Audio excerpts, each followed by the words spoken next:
And welcome this afternoon to the meeting of the Glenorchy City Council on January 26, 2026. So I would like to begin by acknowledging first the Mulwina people as the traditional owners of the land, and then recognising the Tasmanian Aboriginal people as the original owners and the continuing custodians of the land and the waters of this island, Litchfield.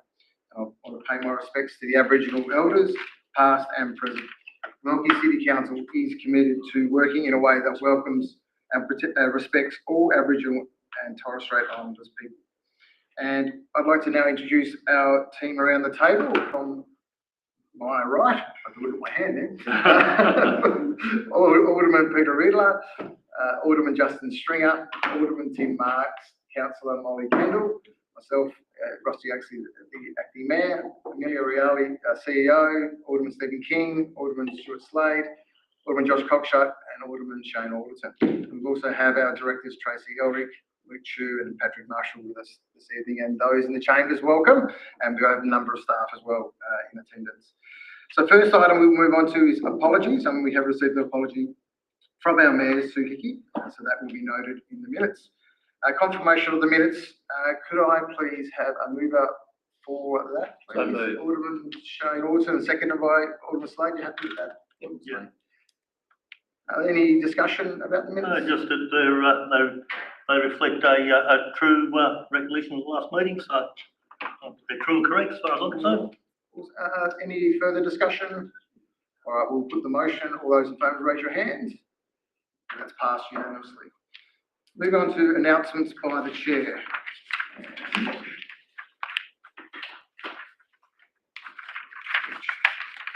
Bits of paper. Okay. So some announcements, so giving the public some updates and the elected members. Also around the table we have, first off, the Glenorchy pool. And concrete has now been poured for the new accessible ramp, which is bringing a step closer to the more inclusive and welcoming facility for everyone. And I'm sure that's great news for everyone to hear of the progress. Inside the change rooms, the first coat of paint has gone on in the walls, and from all reports, it gives a real sense of how refreshed the space is going to look and feel moving into the future. The new windows have been installed, so it really is fantastic to see that project taking shape as we work together towards delivering a modern, accessible and community-focused pool. We'll be at the start of next summer, and I'm told that it's on track for that as well.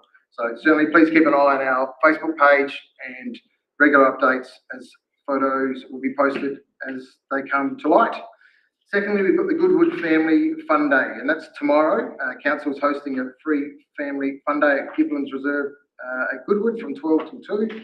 So please feel welcome for anyone to join us for a relaxed afternoon of community gathering filled with connections and activities. There's going to be lots of activities for the whole family, and we'll be also launching an exciting partnership with Woolworths that will see them providing the food and drink for our monthly barbecues that we're going to be holding on the lawns of the chambers moving forward.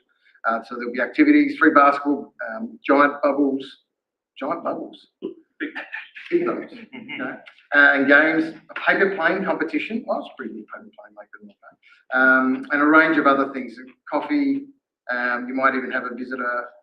So we have charity as well, including the Deadly Choices Health Program and the AFL Tasmania, which you might see a visitor there. So it's great. Thirdly, we have the citizenship ceremony tomorrow evening. We'll host our first one for 2026, and we're going to be inducting 80 new citizens, and they are from 29 countries, and that is a pretty special thing.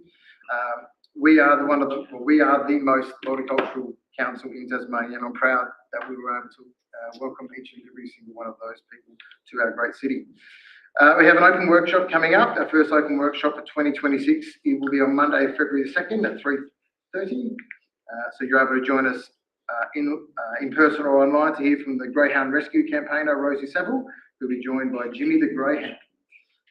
With the ending of the greyhound industry in Tasmania in 2029, Rosie will outline the potential outcomes of greyhound ownership transferring to pet owners and what that will mean for local councils and their residents. Lastly, we have Glenorchy Open Field Day. Council is partnering with the Municipal Works Australia to host a field day on Wednesday the 25th of February from 9 till 12 at Tolosa Park.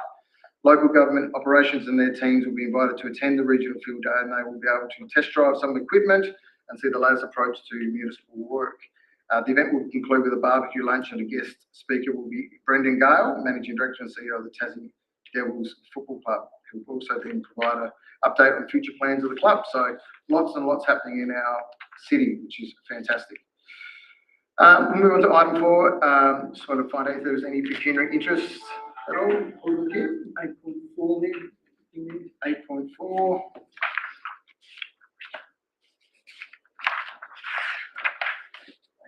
Okay. When that comes up, yep, that's fine. Shall wander in the wilderness. Wander in the wilderness, and we'll come and find you Eventually. at some stage. Any other pecuniary interest from anyone? No. All right, we'll move on to our number 5, which is our response to previous public questions taken on notice, and they have been supplied in the agenda, and so you're able to read those through there. Moving on to item 6 is our public question time. So I will read through the rules so that everyone's clear of what we are needing to happen. The council meeting is a formal meeting of the elected members elected by the Glenorchy community. It's chaired by myself, the acting mayor. Public question time is an opportunity in the formal meeting for public to ask questions of their elected council representatives about matters that affect ratepayers and citizens. In accordance with regulations 31(2) and 3, local government procedures, regulations 2025, council will allocate 15 minutes during each council meeting to invite the public to ask questions related to the activities of council. The following rules and procedures will apply to the public question time. Number 1, questions must relate to the activities of council. 2, members of the public are to announce their name and residential address before asking questions, and that will be recorded in the minutes. Questions are to be put succinctly in the form of a question, not a comment. Questions must not be inflammatory, abusive, defamatory, contain personal attack, or otherwise breach any rules of the meeting which are being explained by myself. I may limit numbers of questions by each member of the public to ensure that all members have the right, wishing to ask questions are given the opportunity within the allocated time. The chairperson will decide the order. The chairperson may in absolute discretion refuse to answer a question if the chairperson deems it inappropriate or does not comply with these rules. I can take a question on notice, in which case it will be provided in writing at the next council meeting and included on the agenda for the next council meeting. If the question is taken on notice, the chairperson may request that the member submit their question in writing to our team, and the 15 minutes allocated may be extended by myself. So I'll ask anyone from the gallery. Come up. Thank you, Brian. Denise Bryan, England Avenue, Montrose. My questions are related to the agenda item 12.3, the short-term operational management of the Glenorchy War Memorial Pool. For the purpose of section 333A(1) of the Local Government Act, the prescribed mandatory public tender threshold is currently $250,000, less excluding GST. Clause 4 of the Local Government Regulations 2025 states, council must not split a contract into 2 or more contracts for the primary purpose of avoiding compliance with the requirement to publicly invite tenders. Council's 2024 to 28 Code for Tenders and Contracts must be consistent with the requirements of the Local Government Regulations and states on page 14, transaction splitting to avoid adopting a procurement threshold is not allowed. Council must not divide a purchase into smaller or multiple contracts, nor underestimate the expected value for the purpose of avoiding the requirement to invite a public tender process. The expected value of a procurement must be estimated before a decision is made and must be the maximum value, excluding GST, over the life of the proposed contract or entire duration of the need. Where the maximum value cannot be estimated, there must be a call for public tenders. Page 19 of the Council Code states, the Tender Review Committee will also consider all proposals for non-application of the public tender processes before a recommendation is put to council. Now the questions, and this is through you, Acting Mayor, to the CEO. Has there been a legislative compliance review regarding uncompetitive contracts by the Tender Review Committee as required on page 19 of the code before putting this to Alderman? Yep, Acting Mayor, the discussion that we're proposing to have on the agenda enclosed is in regards to the pool operations. Council did go to tender for that service and entered a contract with a operator. That contract was paused or terminated through a clause that allowed us to stop using that service whilst the pool was closed. So this, what we're actually doing is looking at recommencing that. So it is not contract splitting, I can assure you of that. There's been no splitting of any contract or not following the correct tender process. So that is not an issue. But as the discussion will happen or the debate in closed comes to an end, the outcomes of that will be released publicly to everyone so they are aware of what is going to be put forward. So just add that the proposal and the associated report, it has been through the tender review committee. It's the one that's been presented tonight. Thank you. I'll proceed with question 2 because it's important that Alderman hear what I have to say, if that's okay, from the community aspect. Why are Aldermen being asked to vote, and you've explained a little bit more, on an illegal short-term contract method for a preferred operator that will prevent the fair and competitive public tender required for the full contract under the legislation, and especially when comparison of criteria is a necessity for value, evidence of proven experience in maintaining critical health and safety aspects of running a large community pool, compliance with legislated child safeguarding, as well as council's statutory duty to tender and assess for the best and most efficient pool management possible for our community. So we're 3 years on from the previous contract that you spoke about. So I'm just I flagging think that. I'll take that question. So I think a lot of it has been answered already, but Yeah, thank you, Acting Mayor. At the completion of this contract, we'll definitely be going out to tender again. There are a lot of reasons why we're looking at recommencing the contract that was paused, and they will be discussed in the closed council meeting this evening, and then the results of that will be released to the public. So I hate to ask, but is that with the previous operator then, if you're saying it's recommencing that contract? Yes. Right. Thank you. I'm happy with that. Thank you. thank you. Any other questions from the floor? Yes.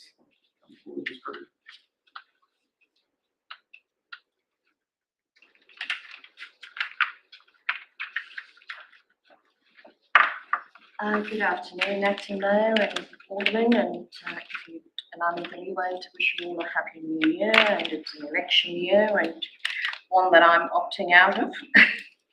I'd rather serve the community from the sidelines. But my question is, GCC is committed to providing an accessible and inclusive system where all ages and abilities are not isolated or excluded. But I've been hearing from the community, and I've had, I'm always out there in the community working, and I've heard from a lot of people that they don't come to meetings. And I'm 67 this year, and I find that my hearing's not very good as well. I miss things that my children get and I don't get, although I think that I can hear properly. But people with hearing aids and cochlear implants can't come to meetings, and it's been a constant of recent when people have come to me and say, and have said that we don't come to meetings purely because it's so difficult to understand and the aldermen mumble. You know, I'm accused of mumbling at the best of times, but for older people or hearing impaired people, this is a real problem. And that sector of our community of ratepayers have a real genuine contribution to make to meetings. That I've been told that council has an obligation to install a loop system for hearing impaired, but not to just tick a box, and the Act says that very clearly, but to ensure that that system actually works. Did you formalise and come to a question? And my question is, do you have the loop system in place and have you ensured that it works? Yeah, no worries. Acting Mayor, the hearing loop is older technology. We have advanced to, there's an infrared system that links to the hearing aids that are on that bench there. So if anyone does have a hearing disability, that they can put those headsets on and it links to that little box just up there.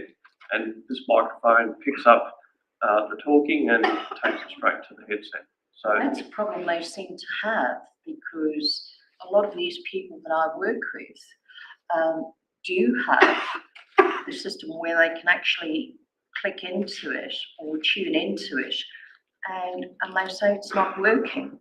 You also have the obligation to make sure that you have subtitles in real time, not just with, you know, depending on YouTube. You've got to have the access that you have to have subtitles in real time Acting in Mayor, meetings. sorry, I'm not aware that there's an obligation, but we can look into that. Yep. No worries. Thank you. Okay. Thank you so much, and good luck for the elections this year. Thank you. Eddie.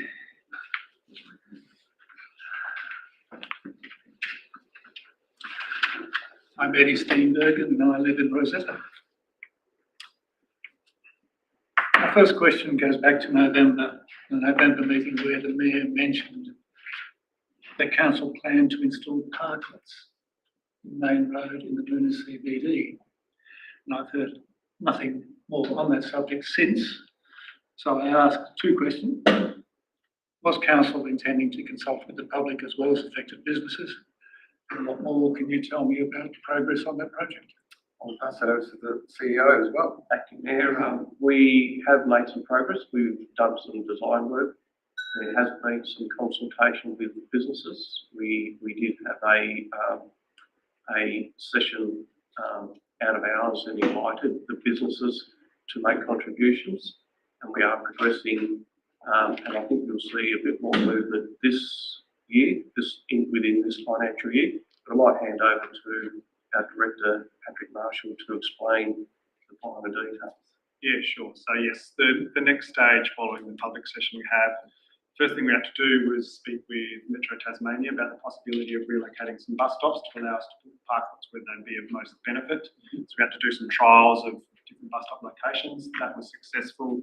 The next stage is doing some targeted consultation with businesses that are directly affected by where they'll be in regards to parking and things like that. Once we've kind of done that targeted consultation, then it will go out to wider consultation with the public. Okay, thank you. Done with that. The second question relates to the agenda item tonight on the waste recovery strategy, 10.1 I think, where there's a two-line item, it's easy to overlook, which mentions a recycling service for soft plastics, which apparently has been implemented at the Glenorchy tip, of which I have heard nothing. So, what can you tell me about it? Thank you, Mayor. As we all know, soft plastics are a little bit harder to find a recycling option for them. there is one company who has recently provided a service in southern Tasmania. However, they require the need of a central location like a depot type setup where soft plastics are deposited and then they will collect. I'll hand over to our director, Luke Chu, for the detail on that as well. It is correct. We take soft plastics up at the landfill now, so free of charge for residents. They can drop that off there and it is recycled. I mean, it is a fairly expensive and a fairly high energy usage process, but it does exist and we do have it. So if you have soft plastics that you wish to recycle, you can take them to the Jackson Street landfill and we will accept them. Okay. Quick follow-up question. Is it actually a trial or is it the real thing? No, it's the real thing. It is. It's the real It's intended to be permanent. Oh, well, Sorry. No, I might just add on that. It's not a trial. It's there to stay. Bearing in mind though, in 2029, I think, or sooner, state government have a policy where they will be implementing a ban on single-use soft plastics. So from that point, I guess we'll have to review whether it's getting a lot of use or not, and weigh up whether it's worthwhile to continue to operate or not. My final question on that is, although it's free to the public, is council paying for this service? Yes, yes, that's correct. We have to pay for that service because it is a private operator that actually picks up the soft plastics and takes it away for processing. So yes, we pay for the service. Just a quick follow-up, is it the same company that's providing the trial at Hobart? I'm pretty sure it's the same company that's doing Hobart, Clarence, and there's one in Canberra and that's, yes, the same company. Okay, thank you for that. And finally, this is about the new priority project, which has appeared. The Berrydale Foreshore Destination Play Space, another new priority project.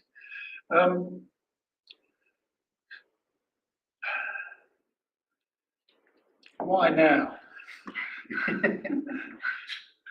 Thank you, Mayor. So it is due for replacement in our asset renewal program, and it is foreshore that is getting a lot of use. We've just rebuilt the public toilets there, and we sort of don't have a destination play space in that area at all. So we've sort of got one a little bit further out in Roseneath. It's probably not quite a destination play space, but it's sort of a little bit more than just your local play space. So it's sort of halfway between what we've got at Montrose and those sort of areas. So it will service that part of the community. And bear in mind, it is dependent on grant funds. That's why it's part of our priority project list. Okay.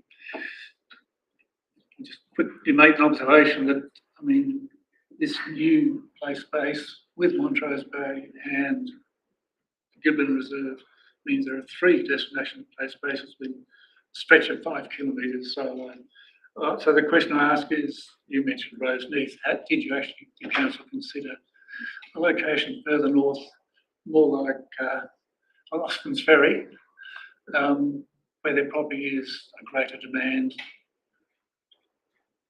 In fact, the Mayor might hand over to. Yeah, thank you, through you, Mayor. There actually is an identified significant play space that's part of our strategy at Austin's Ferry at the new development area. So there's actually a chunk of land set aside specifically for that. It's still probably a couple of years away. As you know, we're also working on the disposal of that very large block of land down here at 261.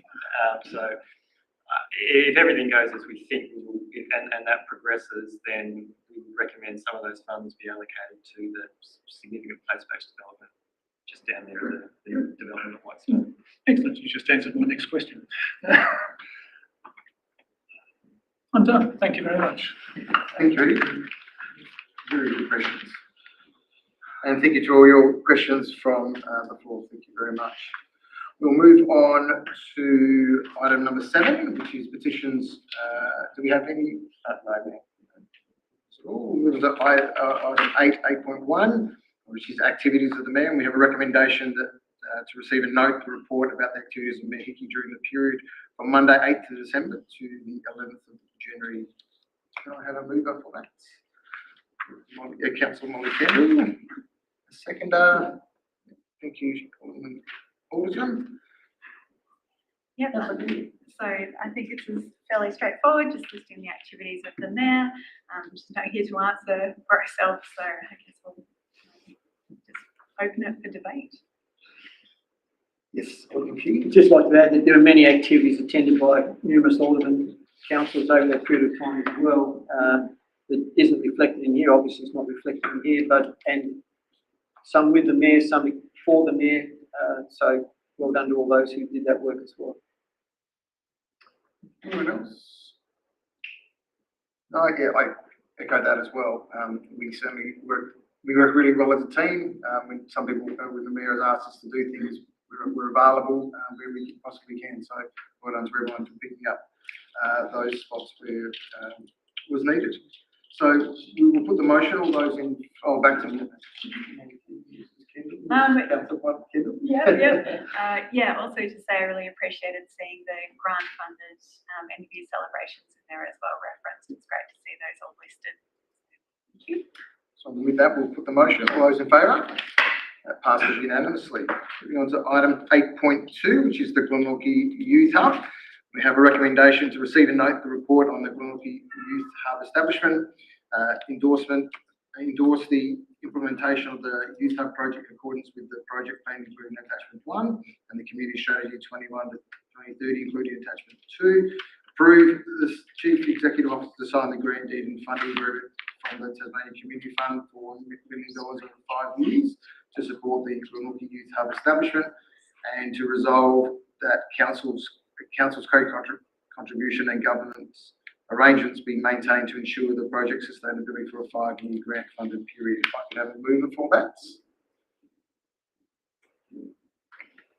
Alderman Stephen King, seconder. Alderman Tim Marks. Over to you, Alderman King. Thank you, Camille. To me, this is fairly straightforward. We've worked a long time towards this. We've had some incredible feedback from some of the work that our staff done about what the youth want, what they need. They want a place to go. They want somewhere to feel safe and somewhere to be able to grow, basically besides school.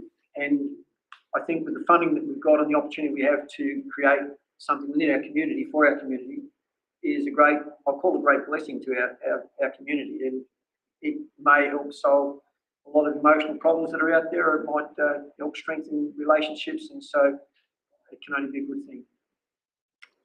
Thank you, Alderman King. Anyone else like to speak? Actually, Mayor, I'd just like to say, look, I think this is a real good example of coming together with other parties and whatever. And I think we've got to recognise how important a lot of people make written things to the Tasmanian Community Fund, and we're very lucky there. And obviously, they're taking on board. That's locked in there for that 5-year period. And then if you go on a bit further in our report, also there's strengthened further by a commitment from Tasmanian government, and then of course there's a private request. So again, it's great to see something that comes together with contributions from different people. But at the end of the day, it's a common goal, and the common goal there, of course, is to assist our youth in the city, and it really does live up to our community plan reference and our strategies from our strategic plan, in particular, helping our young people to be in a situation where they can rely on being helped and assisted and becoming better people in their own life. So I think it's a great outcome, this report, and I think it will be taken up very, very well. Thank you, Alderman Slade. Anyone else? Alderman Riddler. Yes, in the proposal there, it talks about young people aged 12 to 17. Is that category fixed at 12 to 17, or is it under 18s down, including under 12? Mayor, pass it to the CEO. Yeah, thanks. I might ask the director to through you, Mayor. Sometimes. We kept it 12 to 17, predominantly because of child safety concerns, and we also have ratios of staffing that are required for different age groups. So for us, the most manageable was the 12 to 17 cohort. Okay, thank you, Director. Through you, Mayor. I'm a little bit concerned, especially with the SAs that are running around Rosny and Northgate shopping centres. And most of them are around about 12 to 15, but there is some younger than 12.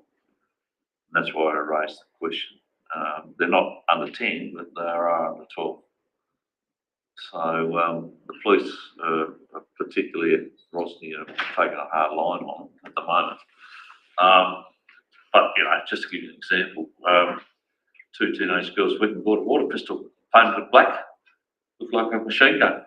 Walked around the shopkeepers at Rosny a fortnight ago, holding them up.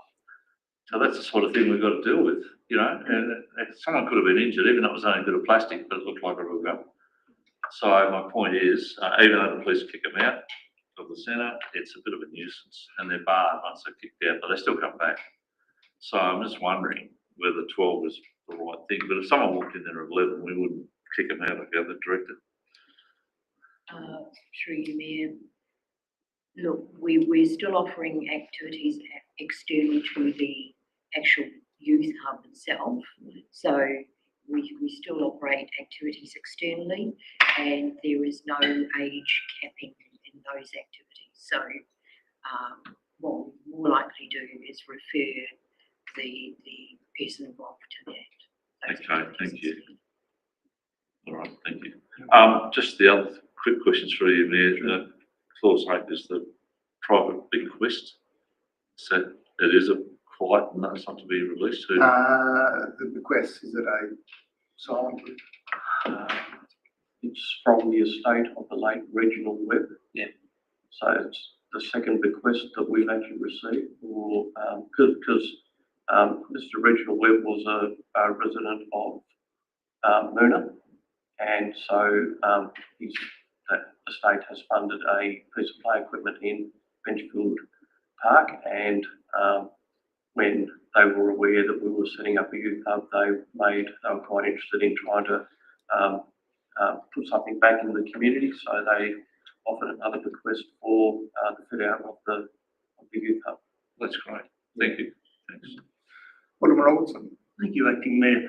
Look, I'm fully supportive of this resolution because it's long overdue and we need a youth hub, but I just have a couple of questions. 3:30 to 5 for such a fantastic space that we are investing a hell of a lot of money into. I just feel that an hour and a half each day is a little bit underutilised. Have we considered there's a lot of kids in this community that go to school hungry in the morning? Would we consider letting another organisation, voluntary group, access and open the space in the morning to run a breakfast club, and so the kids can go to school with full bellies? Probably not ideal to have activities before school, but we could at least offer something like that. Has council given that any consideration? Acting Mayor, I might ask our Director. Through you, Acting Mayor, what we are doing is a soft start, and at the moment we are building those programs right now, and we're working with a number of third parties as to what those programs will be, and we're well aware that a number of children do go to school hungry. We've actually in the last year occasionally run breakfasts, and we've handed out hamburgers and food. So we absolutely acutely aware of that. But for us at the moment, it's a matter of building that capability and capacity rather than trying to do everything at once. But it is going to be a building. So my other question was, the long-term plan is we could potentially offer breakfast services within this first 5-year period and the life of our funding grant. Through you, Mayor. We're trying not to trip over state government, which is also running breakfast programs in schools. We'll have to see how that goes. What we're trying to do is assess where the needs are and work with third parties where possible in meeting those needs. So at the moment, the state government is certainly in the local schools is offering those breakfast programs. We would look at potentially something during school holidays if there was a third party provider that was suitable. But during school hours, the rules are that the youth should be in school, so we shouldn't be competing with that. Thank you. Anyone else? Yeah, Councillor Kendall. Yeah, thank you. I'm really happy to see this finally come to the fore and a lot of community anticipation. I'm really happy that it's gotten to this point. I loved seeing the really detailed project plan and obviously seeing all the work that's been done behind the scenes with the co-design of the space and who was included, and that's really great that work has been done. I loved, seeing it. So that was fantastic. My only nervousness around this project is just that it strikes me that we're sinking quite a lot of costs into the building, and it just would have been great if it wasn't the lease, but if it was sort of bedded down. I worry a little bit that community expectation will be there, and we've got the request from Regional Web and the grant funding as well. So that's the only little peripheral feeling. But yes, very happy to see this come to the council meeting, and hopefully we pass the resolution. Just two questions on it, of little things that I didn't quite understand from the report. There was something in there about capped operational overheads, and I was wondering through you acting there what that means specifically. Well, we have some capping due to obviously the funding we receive, and we have been very clear about our council's in-kind contribution. So the in-kind contribution are staffing and premises. So what we're basically saying is we're capping, we're being very clear about what is on the table and what's being offered. So it's not so much a dollar figure, but a expectation of input. Through you, Mayor, everything can come back to a dollar figure, but we've just been clear about, the staffing, the premises, food, the equipment, so on. So, Okay. Good stuff. And one of the benefits that was listed of the large building is that it could accommodate supplementary services. And I just wondered what that looks like in reality. Are there other groups that are going to use the space, or? Through you, Mayor, again, sorry. Absolutely. So currently we are talking to various providers, Pulse Health, there's state government, diversional therapy programs. There's a number of entities out there that we're talking to with a view to how does that look, what times would they be provided, what are their needs and requirements. We're trying to make this a very interactive and open space, but one that particularly caters to youth needs. Okay. Thank you very much. Anyone else would like to speak? Ask any questions? Got a couple of comments I'd just like to make. I'm certainly very excited about this coming to fruition, the young people in our city, and those also pass through, whether it's on the bus through to the home. It's a space where people can feel at home and where they can engage and seek help if they need to. It's interesting. I remember watching 12 months ago. It was a YouTube video by Spaniard. He's a well-known Australian social media personality. Was once involved in some criminal activity, and certainly turned his life around. And he talks about challenges of rehabilitation and that contrast between personal choices and having a positive influence to society. Just interesting in that video that was posted back in April 2024. There was a section where he visited Glenorchy and he walked through with a local rapper, really. Again, not my cup of tea in terms of genre of music, but it was something where he, obviously he's a local, grew up in Glenorchy, and he made a couple of comments. I just want to read them out. They're quite quite important. He said, where we're walking to now was a youth centre, but it was also a health centre. And this is where I recorded raps for the first time. You know, it was a pretty positive environment. He goes on to say, a lot of successful artists in Tasmania now recorded here when they were a kid. For me, this was a massive positive part of hanging out in Glenorchy. Even when it was chaotic, at least we had some opportunities here at this centre.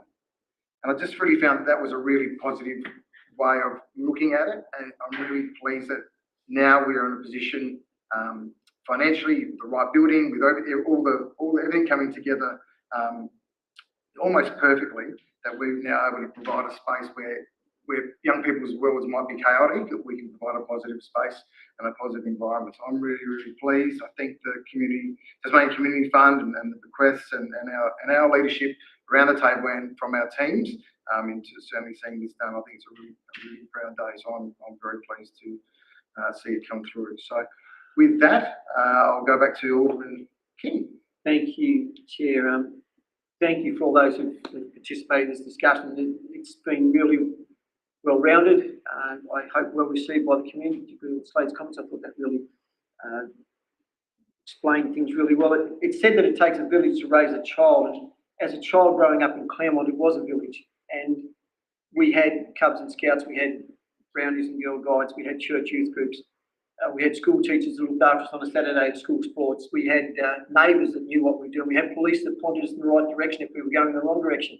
And they could do that then without fear of being in trouble for pointing us in that right direction. I even had junior council here when I was in grade 6. We'd come here for junior council. So there were a lot of things that helped to raise my life, that village. And I think anything we can do to be that village that helps other people's, other youth. Some mums and dads are really struggling trying to raise their kids. So anything we can do to assist, and that's not a criticism, it's just life. It truly is life. So whatever we can do within the realms of what's appropriate for council is a wonderful thing. So thank you to all my fellow Alderman councillors for their comments and for the staff for their hard work in getting us to this point and for the support we're getting from the community fund. So really grateful for that. Thank you, Alderman King. Now, with that, we'll put the motion to a vote. All those in favour? That's passed unanimously. Moving on to the 8.3 in the agenda, which is the feedback from the investigation into the potential disposal of 16A Camden Crescent in Moona. And there is a rather large recommendation, which I won't read out, but it is in full there in the agenda. So from our team, look at that, you guys are championing a bit. Who would like to be the mover? Alderman Alderson. Actually, what I'd like to do, Acting Mayor, is move an alternative motions list where we remove 3.0. Resolve that should the lease with RSL Tasmania not be executed in a reasonable time frame following the completion of the Section 178. Council intend to continue the disposal process by way of sale. Now, in the original motion, we did not agree to any such sale. We agreed to the original motion to lease the land to RSL Tas. So I'm hoping someone will second that we remove 3.0 from the motion, and then when I speak to the debate, I'll explain why, and we resolve to take other action should the arrangement fall through. With that, if I can get a seconder from anyone? Point of order. Yeah. Which page are we on? Page 79. Oh, we're back to 79. Point 3. Point 3 of the motion. Or the motion, sorry, the recommendation. Sorry. Seconder was Councillor Kendall. To the alternative.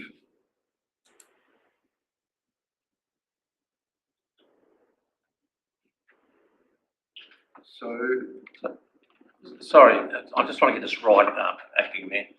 We're talking about that paragraph 3 of this item on page 79 now. Is that correct? Yes.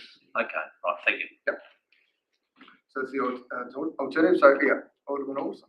Okay, thank you. So, as a council, we've given a commitment to support social housing and housing for people that are not privileged in this community.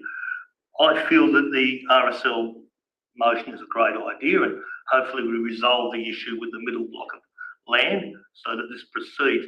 However, my concerns are if we proceed to a sale of this land, should the RSL arrangement fall through, we have no control over what becomes of that land, what's developed and what's built on that land. Where I would rather see us, if the conceived idea project falls through, is that we come back to council, have a workshop as a council and discuss alternatively what we would then consider to do with that land, which may even consider entering into an arrangement similar to the one with RSL Tasmania, with maybe a different service provider to provide social housing in that immediate area. By selling that land, we have no control over that, and we don't know what can end up on that land. Hence the reason I've moved the motion. Wouldn't that come, sorry, Pete, wouldn't that come back to us anyway? I mean, what you're asking for would be a natural course of action. The way I read the motion, Sorry, just with the point of order, so, I don't think there's quite a point of order there, close but enough. if you'd like to speak. Yeah, you'd like to speak to it. Yeah, I would have thought that would have been the process anyway, that it would come back to us. If the process changes, then it would come back to us before. So nothing happens with the 178 without a lot of input. Sort of 5-minute process. So I wouldn't imagine, and correct me if I'm wrong, Luke, you'd be the expert on this, that would happen anyway. Is that your question? Yeah. Question? Yep. Thank you through you, you're correct. If council did proceed, then the next stage of the process would be the Section 178 disposal process, which goes out for another round of community consultation and consultation feedback, which would then give us the authority to dispose of the land if that was successful, subject to any appeals period. It would not be dissimilar to other blocks of land that we release and sell. I guess it's probably more out of the ordinary that we go into a direct dealing such as this, or what we're doing with the Salvation Army in Home Tasmania. They've been a little bit out of the ordinary. What we're really saying here is this was a block of land on council's list of I guess underutilised land. It is residential zoned land. The RSL came to us before we had that land ready to pursue for a disposal, given that their grant and their proposal. Our concern is that with the delays with the with that middle title, that it may put it out of reach of the RSL because of their grant timeframes and their requirements to meet that. If that happens, we're recommending that the block of land is still very well suited to residential development. It's residential zoned land. That it would, considering that we've fast-tracked the process to support the RSL, there seems no real reason to then go backwards again to start all over again if the RSL falls over. We feel as though it's a block of land that would still meet our statement of commitment of housing to release surplus land that's residential zone suitable for housing developments to the market if the RSL proposal doesn't proceed. So that's the rationale for it. But you're correct, it would come back again for a Section 178 report. I'm next. Oh, sorry. Sorry. Yeah, thanks for that advice. I think the motion as it stands, number three, the clause there is very specific. That says, council intends to continue with the disposal process by way of sale. So Alderman King's right, it will come back to us. And under 178, I think the process would be covered if we couldn't do a deal with the RSL. The only thing that concerns me with that resolution there is the reasonable time frame. What is reasonable? 90, 180 days? And through you, should we put to the CEO, should we put a time cap on that? Well, at the moment, I guess we're looking at the recommendation without it at all. So, but possibly maybe an amendment. An amendment. We can't debate future the other motion if because it hasn't this been put yet. motion fails. Hasn't been moved yet. No, Seconded. no. So I guess we need to look at the motion before us without, which is to remove it completely. I think the only thing is we need to put a reasonable time frame in. Yeah, that's fine. Alderman Slade. I totally agree with your summation there, Acting Mayor. Look, I can't support that being gone or removed. The fact is that I think this is good governance, that it's in there, it spills out very clearly the process, the 178, there's no complexities. What happens if RSL doesn't, then council will continue on. Of course, it comes back to us to go from there on. So I believe that it is good for it to be there. I don't agree with it being taken away. Thank you, Alderman Slade. Well, Sorry. now we've got a few comments there. Maybe it would be best that, the advice of the CEO and the director, should we put a cap on the time frame? We've got to vote for this. Yeah, so we're not debating this clause now, we're debating it as if it's removed. Oh, Yeah, so that the alternative motion. Well, we haven't got a second, have we? Removed, yes, so we're removing that whole. Move Yeah, council. who was the second? Council. Oh, sorry. Okay. Councillor Kenner, so we may or may not come to that. So yeah, any other on this current motion before us? Questions, yes. So regardless, so if the motions are removed and the RSQ falls over, it still comes back to council anyway, doesn't it? We'll have to bring them, whether we proceed to include motion 3 and bring it back to council through that process, or without motion 3, the RSL Tasmania erosion falls over, the particular block of land still has to come back to council, correct? So it makes no difference. Well, it would insert an additional council report. So rather than reporting back to you on the results of the 178 consultation, it would report back to you saying, it's not a major issue, but it would be reporting back to you saying, yeah, look, the middle block's been sorted, the RSL will have withdrawn their interest, whatever. And then effectively that recommendation 3 would come back to you at that point. And if hypothetically the RSL Tasmania deal fell through and Homes Tasmania approached us with a similar situation, but we proceeded to a section 178 to sell, we'd then have to kill that section 178 process at the council meeting for you to then go back and do an exclusive arrangement with somebody else, correct? If we wanted to do an exclusive dealing with them, yes. Typically we don't. The exclusive dealing at the Edie Street was because of the landlocked nature of the land and the fact that they own the land adjacent, so they have access to it. We certainly can take into consideration, and the CEO does, with the sale prices, that we don't necessarily have to only accept the highest sale price. So when we sold the land at Tearing Street to Homes Tasmania, they did actually end up being the highest sale price offer. But that was another block of land well suited for residential development. We received offers on the open market, and part of that was them stating what they will use the land for, which can come into consideration as well. If there's marginal difference in the price and you have a housing provider looking to provide affordable housing, that potentially might strengthen the case. And I'm saying we've set a precedent here anyway with exclusive arrangements when it's been of a significant benefit to the community. So I guess if somebody was to come to us with this piece of land and demonstrate that they could put something on there that was a significant contribution to the community or support the community in regards to i.e. social housing, we've set a precedent now that we consider those. We have. I mean, my word of caution there would be that without putting a covenant on the land, which I can't see you could realistically do, you still are holding them on their word as to what they're intending to do with the land. Once they're the owner of the land, they can obviously change their mind and do other things. So it still is a little bit based on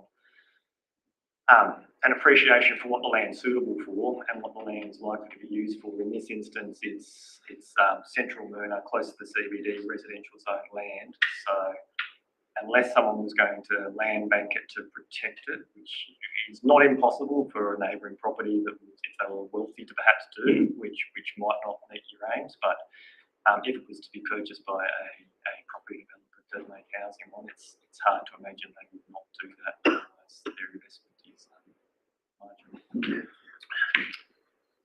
Thank you. Any other questions, comments? Councillor Campbell. Yeah, so I'm really glad this was raised as an alternative motion. I feel very uncomfortable with us taking the feedback from the initial round of community consultation and using that as the first step in the process of a 178.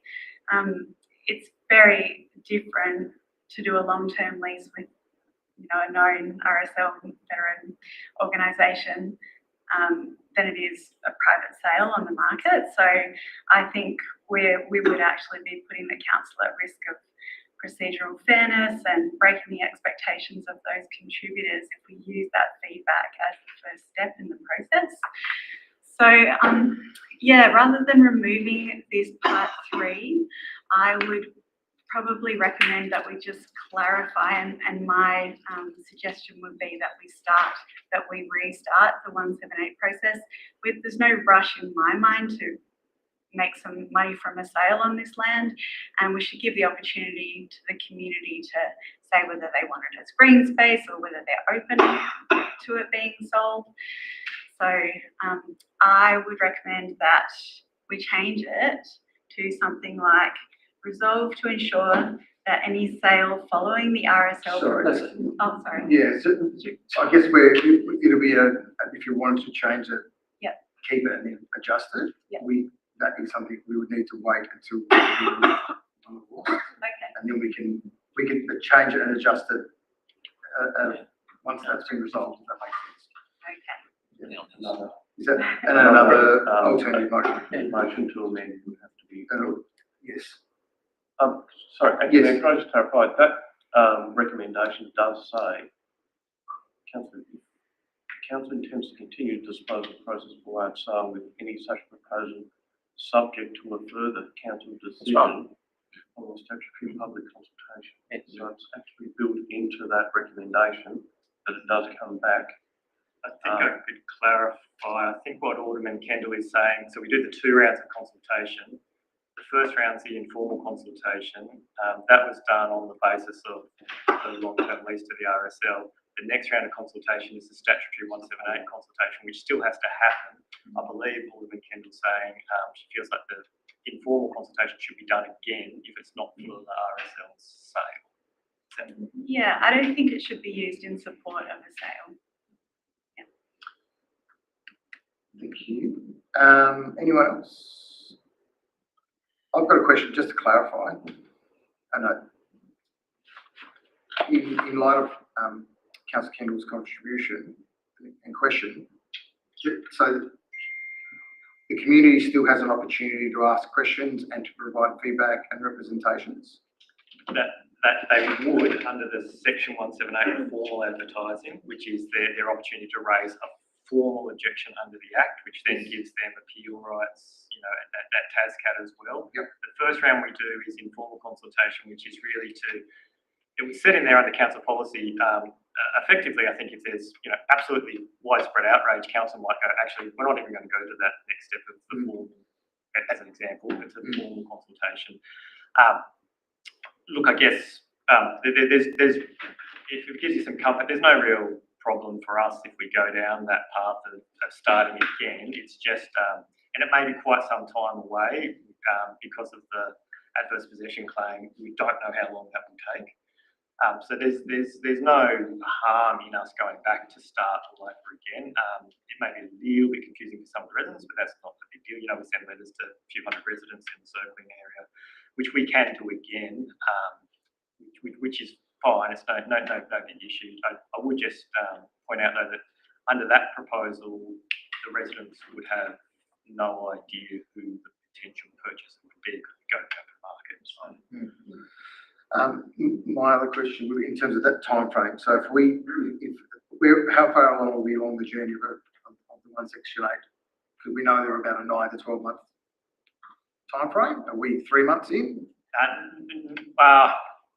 Yeah, so we're middle of that process, but we don't have to trigger the formal 178 consultation. It's okay because we actually do have to put a pause on it at this point because of the adverse possession claim issue. Yep. So it may be 3, could be 6 months, I don't know, before we pick it up again. So I guess in that sense, it probably does lend some strength in the case of coming back. It's not that big a deal if we do come back. From an officer's perspective, it's not that big a deal if we do come back and start again. Thank you. Would anyone else like to speak to it, or just wanted to make sure that I'd like to just make a couple of comments. I live in that area there. I've walked through that parcel of land, and I've walked past that and gone, why does this not have any housing on it? And it's something that I've noticed there, and I think it's prime, I'm assuming that it's prime zone general residential. So then that enables housing to be built quickly or in a quicker manner. It will enable that to happen. There is a lot of green space in Amy Street, which is not far away. There is a lot of green space around it. It is quite sloped. So it's not something you go and run around with your frisbee and we'll play a game of cricket down there. You know what I mean? It's a difficult block or blocks. So I am comfortable in moving it forward. Is certainly part of our housing commitment is to release land for housing, and I think this is a prime land for someone to build homes, whether that becomes the RSL or whoever that is. So I'm not going to be voting for this resolution in terms of removing item 3. So I'll leave that back. Any other questions at all before? Yes, Councillor Kendall? Yeah, I guess my question is, if we completely remove this, resolution number 3, where does that leave us in terms of clarity about the sale? Because obviously I fully support the RSL if all of the deal goes to plan for it to continue. But yeah. CEO? Acting Mayor, it would mean that we don't just proceed with a sales process. So what we're proposing at the moment, it's a long-term lease, so we still have to go through a Section 178 process where it's called disposal. So whether it's long-term lease or sale or swap, it means that we cannot progress a sale process if the RSL decide not to progress the long-term lease. Just on the RSL. Yep. Okay. So voting against this as stands wouldn't impede it going to the RSL if their long-term lease situation works out.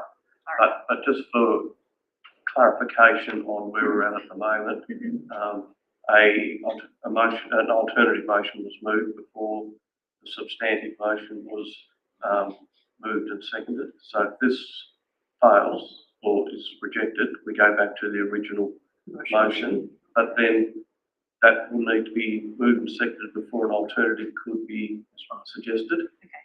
So then that's probably the opportunity to make amendments, or to move an amended motion, and then that would have to be voted on. Thank you. So the motion is? So we will put the motion, sorry, we'll go back to Alderman I have the right to close, don't I? Yes, sir. Okay, so in regards to closing, the actual intention of my motion was probably where I was trying to go and achieve is probably along the lines that the motion that Alderman Kendall wanted to then put up as an alternative motion.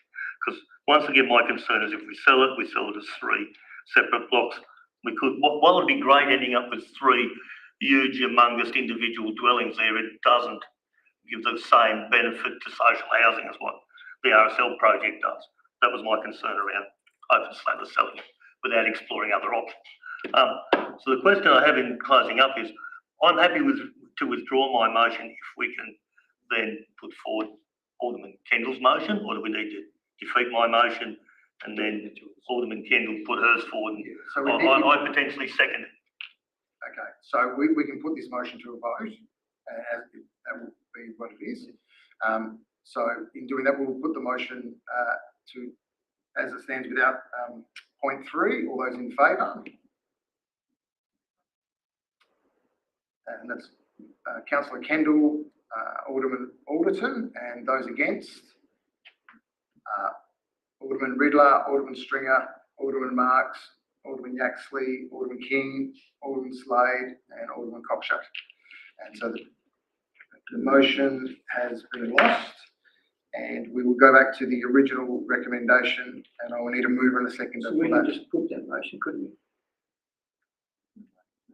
We need a mover and a seconder It's first. been moved or seconded. I'll move it. I'll second it. Just Alderman Cockshut, and seconder Alderman Slade. Before we have discussion on that, Mayor, through you to the CEO, reasonable time is not defined in the Local Government Act, I just looked it up, except it's in the Property Identification Act. It means as quickly as possible.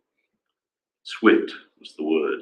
So I just wondered through you to the CEO, should we actually put, we've got no definition for it, should we put 90 days or I don't want this to drag on for a year, I'd rather see I'll houses just there. pause you there. I just think we'll get, we will get to that. I'll just hand over to Alderman Cockshutt to open debate. Yeah, thanks, Acting Mayor. Look, I think we've had a good discussion around the table. The reason I've moved the motion is I think there's lots of positive discussion, and what we've discussed is helping the RSL is going to be community housing for veterans. And I think overall there has been a lot of process done. I get where there's some concerns, but overall I think if we do progress this, it goes through the section 178, it has to come back to the council regardless.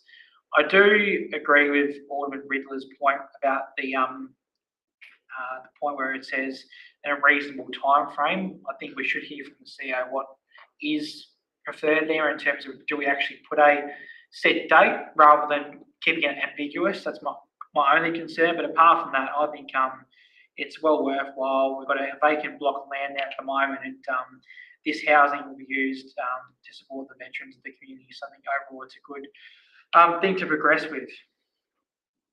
Thank you, Alderman Cockshutt. Anyone else like to speak to it? I support the whole recommendation, including that section 3, Acting Mayor. As I said to you before, I think it covers exactly what we want to do, outlines section 178, we outline it, through the organisation RSL Tasmania, and also the fact is that there's a criteria line mark there that comes back to council if that fails or whatever.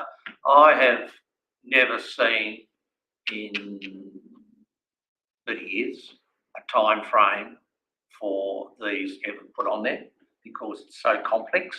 So many things can change around not just the council's end but the other end as well. So I'll just say that I haven't seen those put up any time in these type of motions.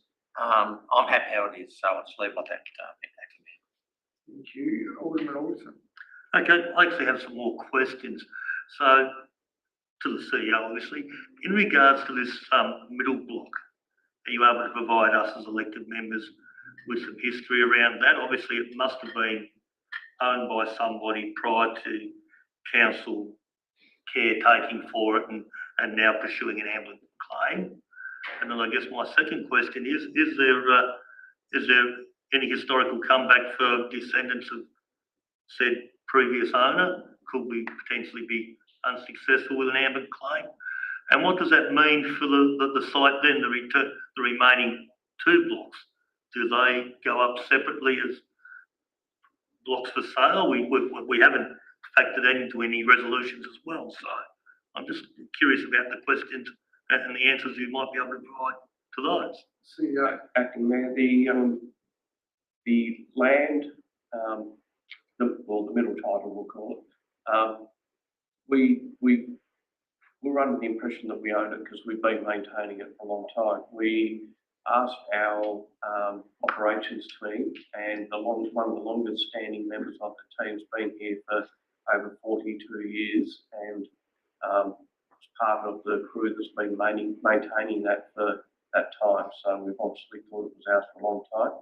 When we checked into the title situation, it was found that it was an abandoned block of land by whatever estate and never been transferred to anyone. The owners are long deceased.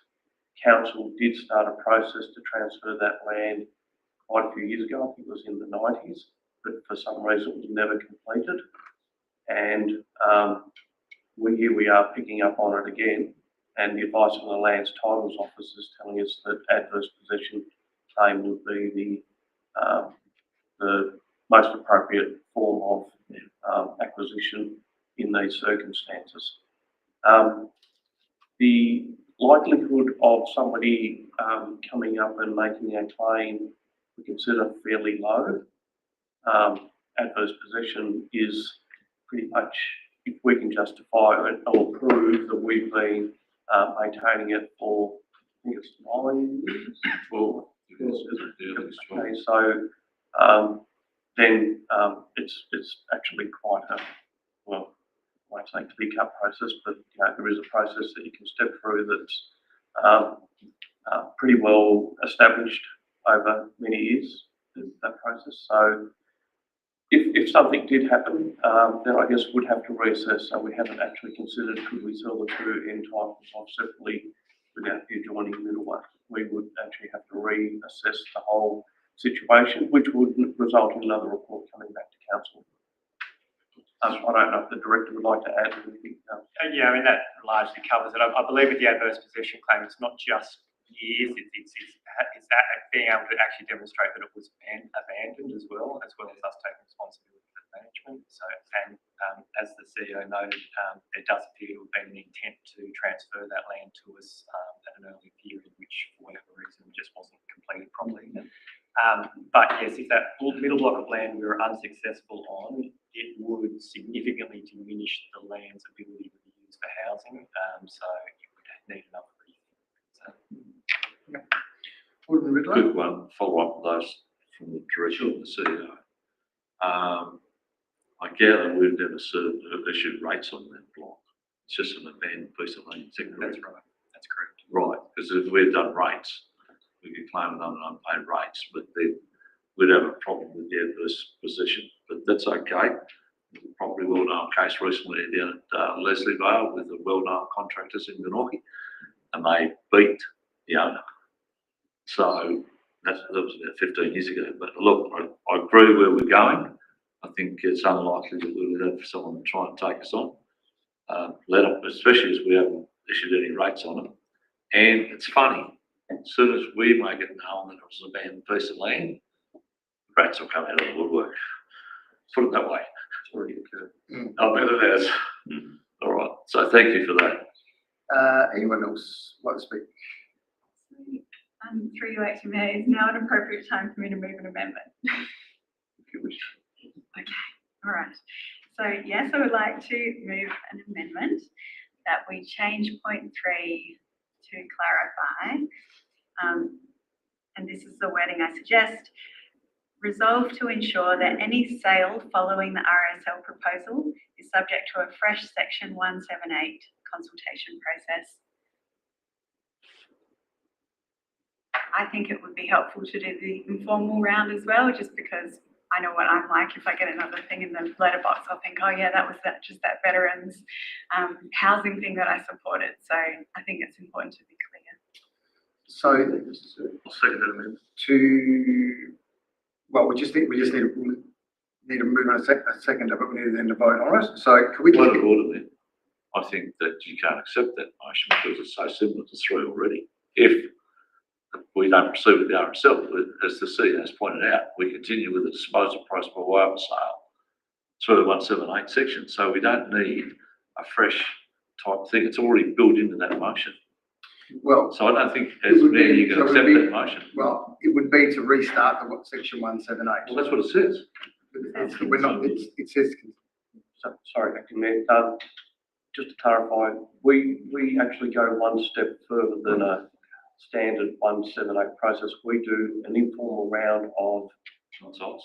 Yeah, before we actually start the 178, just to feel that or get the sentiment from the community about what we're doing. So I think what the amended motion is about is doing that informal consultation again. So going back to the very beginning of our process.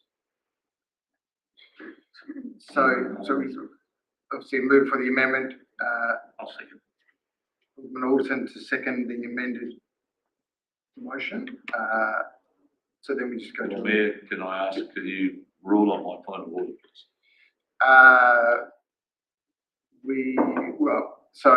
No, I don't accept it. I believe that we can amend. We can amend it.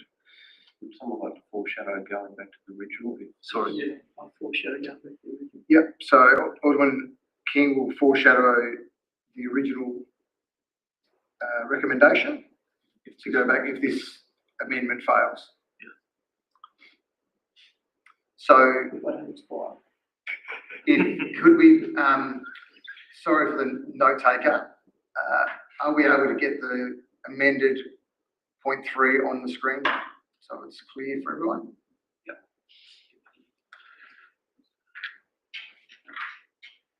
Molly, could you read it out again, how you wanted to do it? Yeah. So ensure that any sale following the RSL proposal is subject to a fresh section 178 consultation process. Sorry, just go from RSL. Proposal. Yep. Is subject to a fresh 178 consultation process, including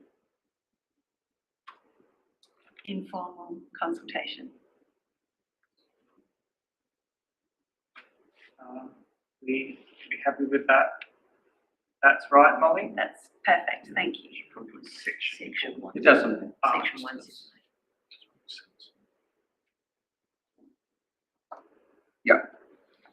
Okay, so we're looking, that amendment, will be there and replace 3? Is that what we?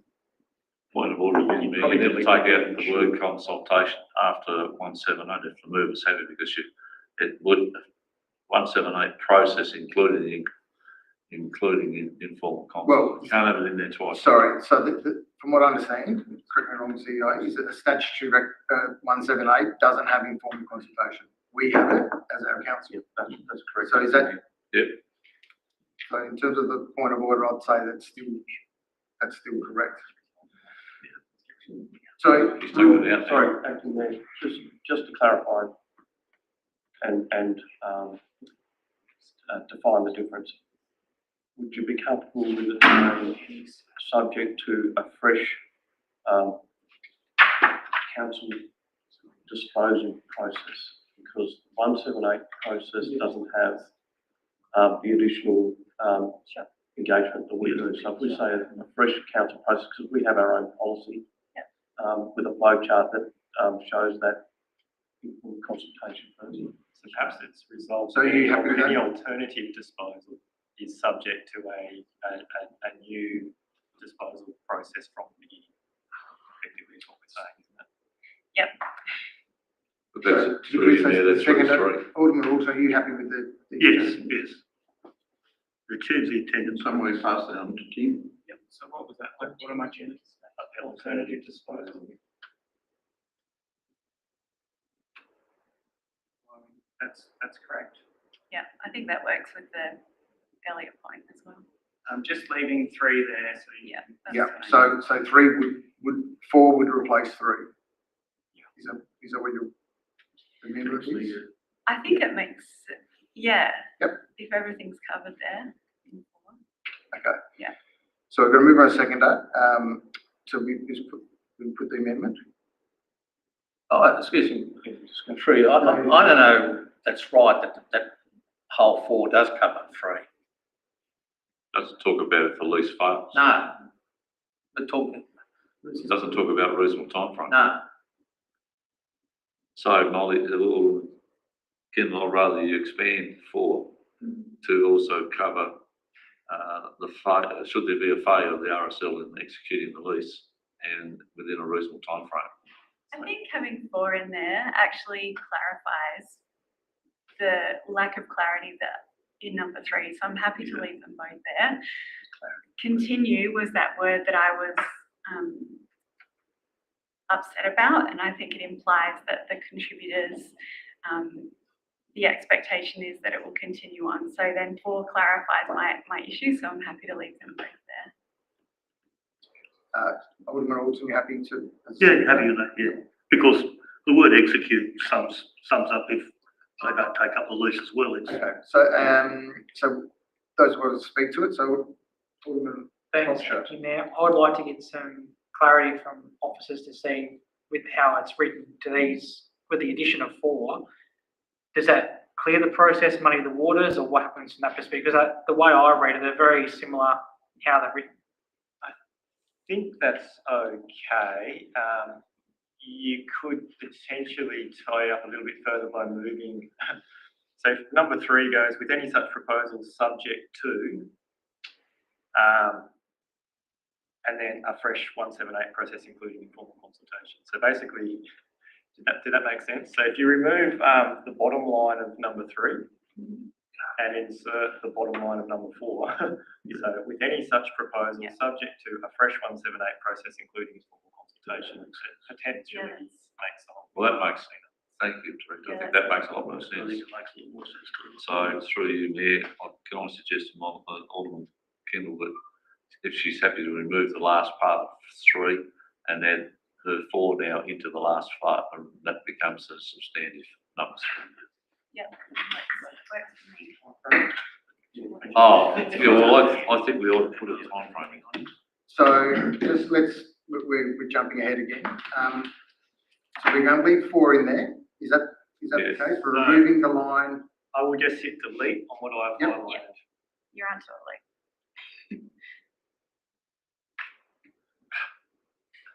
Amazing.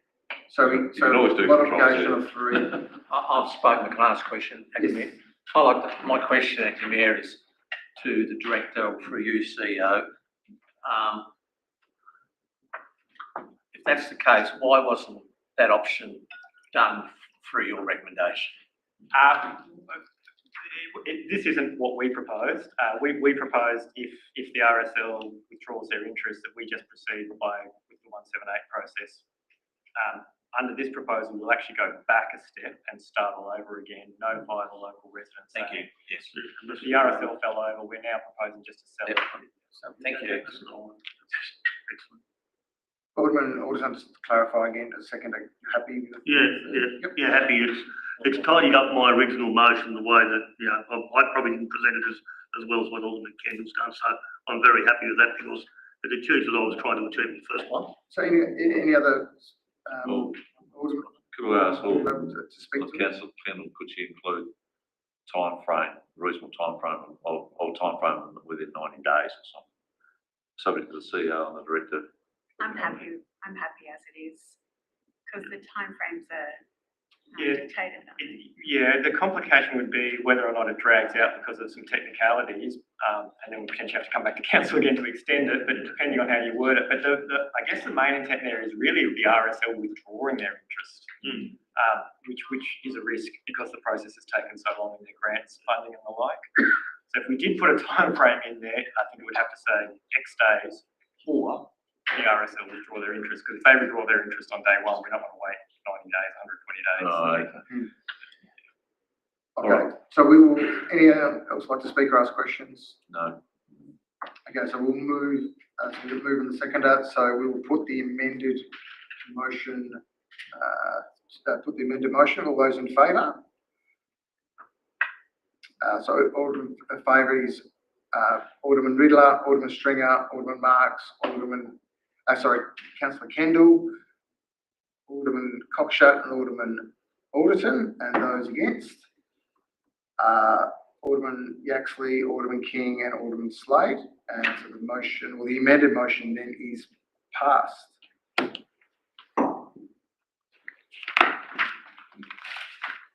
Moving on to item 8.4, disposal. Yes, Alderman Stephen King left at 4:53. So 8.4, disposal of 314, formerly known as the Golden Years Club, 316 and 322 Main Road, Glenorchy. Again, the recommendation is in the agenda. May I have a mover? Alderman Marks. And a seconder, Alderman Kendall. Councillor Kendall. Don't worry. No, I do worry. Alderman Marks. I very like what I've read in this motion, and I think that we should go ahead and approve this today so that we can get on ahead and get Salvation Army into a new building and get new setup done, and we can go ahead and take over the building down here as soon as possible. Thank you, Alderman Marks. Anyone else like to speak to this? Alderman Alderson. Yes, thank you, Mayor. I'd just like to thank council officers for their work on this and the valuation reports and all the information provided gives us a clear and pathway and understanding of what we need to achieve and what the costs are involved in enabling us to achieve a badly needed youth hub. Thank you, Alderman Alderson. Anyone else like to speak or ask any questions? Mayor, I support the recommendation. It's quite comprehensive. And I do admire the senior staff in particular for bringing this together. It's nothing easy when you've got something like this with other land as well. I think we've achieved what we're trying to outset ourselves here, and that's the factors of having this identified building for what we want to do. At the same time, I don't like uploading, but certainly disposing of the other block up the road here. I don't want to speak a lot, but if you don't speak a lot, it feels like you haven't read what's going on. We've had workshops on this particular subject. The reality is that we know what we want to do with this long term for the betterment of our community. And I think there's a betterment of the community both ways here. And it's probably in three ways actually. So I think fulfills all those roles, acting mayor, and I really can't wait to see it all executed, done, and we're all going down our own track in providing the services as stated. Thank you. Thank you, Alderman Slade. Anyone else? Just a point on recommendation 3B, in relation, it's linked to 3A, it just doesn't seem to run right to me. 325 doesn't say what we're really doing other than exclusive dealing with CTST. Yeah. It just needs a little bit of clarification. I gather we're going to do an acquisition there between them and or the land to be able to give it all to the Salvation Army. Is that right? Through CEDA? Yeah, acting mayor, what the disposal process is that we are doing the a sale. It's basically a land swap with us, making cash balance to the Salvation Army, but with the community transport services, it's us selling the land outright to them, so there's no swapping or any other transaction. So that one is. Do we need to, subject to Salvation Army exclusive dealing with the CST over that piece of land, 322? It's not our land. Sorry, the parcel behind that is actually council land. Sorry? The parcel behind the community transport services is council land. Yes, I understand that. Yep. So we're looking at doing exclusive dealing directly with the community transport services people to sell that land directly to them as an exclusive dealing. That's what. So it's not the roadway, it's not the road up right in the middle. Gotcha. Yeah, okay. Right, well, Thank you. All right, okay. That's you trying to make a comment at all? No, I'm happy with me. Yep. Anyone else like to make a comment? Through you, Deputy Mayor, that I'm supporting the recommendations, and I'd like to congratulate the officers again, because this was not an easy deal to put together with so many ins and outs and the people we had to deal with as well. So congratulations how we got this far, and it looks great on paper with the recommendations, and we're hoping that it could all work out from here. So that's it. Anyone else? I'd like just a sorry, I have a small question. Just regarding the cash component difference, is there any difference in that cash component from last time, or is it?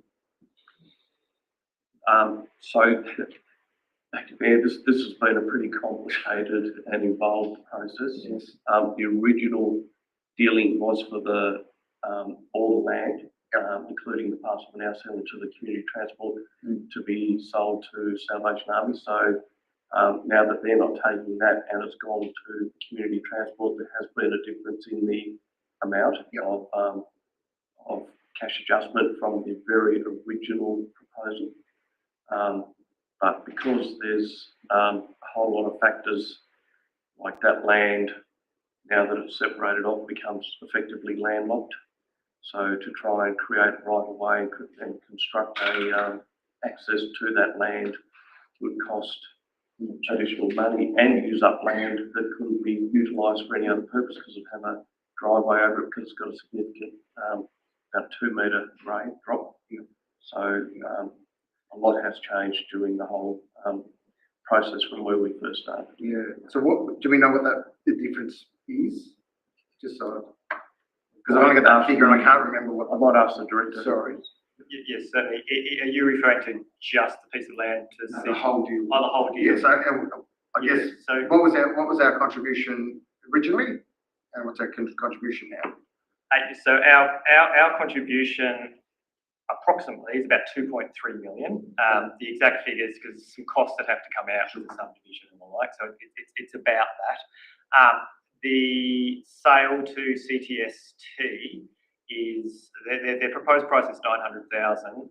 One of the values came in at 755. One of the valuers came in at 1.35 million. So a very big discrepancy in the valuations. We tried to get the valuers to come to some agreement, but they both held very firm on their values, as they're quite entitled to, which largely around the community purpose zoning is what the challenge that came up, because very little land that is community purpose zone exists and very little land that community purpose zone sells. So it was challenging for the valuers to put an accurate valuation on it. The average price of those valuations is 1.052 million. Their price of 900,000 is, whilst well above the 750, is 150,000 below the average of the two valuations. As the CEO pointed out, we're aware of the belief that we would lose significantly more than $150,000 by trying to create a new access into that block of land to sell it separately, including the works you'd have to do and the loss of land that you'd need to manage that grade change to put an access in there as well. So we think it's a good outcome, keeping in mind the sale of that block of land to CTST also secures the Historical Arms and Society to stay at that site as well, which was obviously one of the more problematic parts of the proposal, is that the group still uses it and all of their subtenants as well. So yes, it is a little bit less than those evaluations, but we think it's better value than we would receive potentially on the open market, given the costs involved in devaluing the land. So, yeah, that's fine. So just so I'm clear, I understand the figures. I just want to know, when we first talked about it, we had to provide a cash amount. Yes.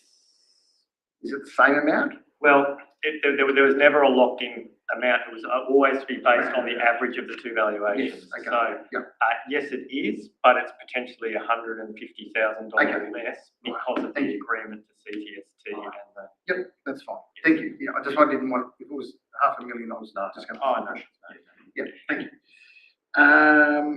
Yeah, thank you. So I think it's certainly a win-win.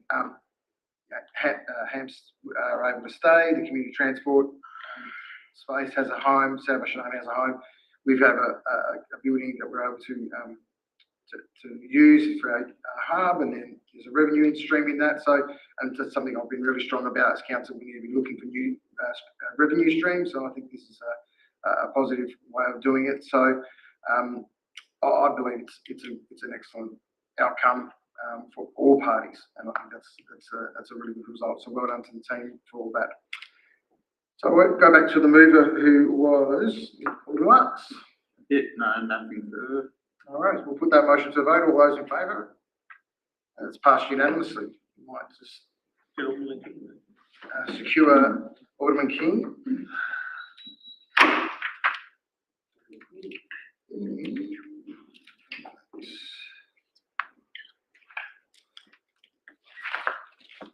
Moving on to talk about Alderman King at 5:03. Next item is 9.1, Glenorchy City Council 2026 priority projects. And the recommendation is that council endorses the 5 priority projects for 2026 as detailed in attachments 1 to 5. As council agrees, infrastructure and place-based funding priorities, authorise the CEO to utilise the endorsed priority projects and prospectuses to submit funding proposals to the Australian Government 2026-27 budget process, and to support related state and federal grant applications and advocacy activities. Approve the public release of the priority project prospectuses to enable transparent communication with the community and to strengthen council's external funding and advocacy efforts, and to note that relevant capital works programs budgets and resource allocations will be adjusted if council is successful in receiving priority project grant funding. If I could have a mover, please. Alderman Cockshut, seconder. Sorry, I didn't look that way first. Alderman Slade. Alderman Cockshut. Thank you, Acting Mayor. These key projects are ones which should be known news to the community, and they were chosen on 5 grounds. So strategic alignment to our objectives and long-term goals rather than short-term fixes, the value and impact they'll have on the community, optimising our resources, the feasibility and feedback from our stakeholders, which is the community. The Glenorchy War Memorial Pool, obviously we need the $83.8 million to create a new state-of-the-art regional facility. It's great to have the pool, touchwood, up and running next summer, but obviously our long-term focus has been working with state and federal governments to secure the much-needed funding we need to get the new pool off the ground. We've mentioned earlier today the Berriedale Destination Playground, again, another great site for the kids and families of our city. Humphreys Rivulet Pathway design phase, the street art program, and the Tolosa Park Stage B redevelopment fund, which includes the bike track, cycling infrastructure, and other community facilities, including the multi-use games area and the walking tracks, which are fully accessible. So overall, I think the documents are well laid out, clear, and obviously we'll work together with all our stakeholders to make sure we can get these top of mind with our state and federal government colleagues. Thank you, Alderman Cockshut. Alderman Slade. Oh, sorry. Yeah. Yes, Acting Mayor, I support these. We've had a workshop and at least one workshop on these particular subjects and identified these particular ones. I think it's really important that, and I thank the staff for their contribution. Again, a lot of supporting documentation, which helps us as aldermen, job much easier. We can go through and then just tick off from that. Look, we do need a list of and supporting documentation when we're going to state and federal governments for when they ask for, you've got grants, do you want something like that if that ever happens? And in this documentation here, we put the reasons that Alderman Cockshut just outlined within those reasons, but more importantly, the prospectus actually points out why these would be good for our area or for our district, for our city. I feel very comfortable. I can't think any other ones at the present moment that fit in the box as well as these. Some people say these are pie in the sky. Well, look, everything to do with governments in relation to budgets and processes and applications are pie in the sky, but you must have something. And here we have demonstrated through our staff, through the CEO, a good mandate of how you go through that process. It's a thorough process, and I'm happy to support it. Right, thank you, Mayor. I agree with my fellow aldermen's sentiments there, and I'd just like to further add for our community out there that many of these projects we're seeking, in some cases, full funding, or a considerable amount of the funding will come through grants and not out of the pockets of ratepayers. And they will also deliver significant assets and facilities to this community. So I'd just like to make a note of that. Thank you, Alderman Rollton. Alderman Riddler. Yes, Mayor, I'm very supportive of the identified projects. They're significant amounts of money, and in particular the pool. Totally agree with that, but as I've mentioned before in this chamber, 83 million will not cover the cost. And I think we need to work out to find out what it will cost. And I did mention in a previous workshop that North Sydney Council's got a problem with their pool. They went for about a 50 million upgrade, and they're up to $150 million already. Costs are just going like that. So I don't know whether you took that on board when I mentioned that, but is 83 million enough? We should be thinking, we're going to open a pool next year, or later this year, and if we get the funding, we didn't get it in the last federal election, right? But if and when, the costs are going to go like this very quickly. So I'm wondering whether we should have a plan to say, let's work on the worst case scenario, possibly 150 million, do some figures on it, backed up by some facts. And maybe we should be also looking at sort of state and federal funding, philanthropic donations and donations from our corporate. Now, the reason I say that, there was an article in the Australian here only a fortnight ago of some wealthy Tasmanians what their dividends were at one particular local company. And they got a tax problem. They'd love to be able to give us a donation and claim a tax deduction, if you know what I mean. So maybe we need to work a strategy to target philanthropic, where they want to get rid of some, do a kind donation to us, and corporate, with maybe some corporate signage, similar to what we did years ago when we opened the Dillon Entertainment Centre in 1987. So it's just a comment, but I think we need to be proactive now. There's an federal election some time away, although it could be called earlier, of course. But I'm thinking, it's 4 years, time to get the pick in the ground. And what happens if we don't get the funding? We could be 5 to 10 years out before we can even get the pick in the ground. And it's going to cost a lot more than 83 million.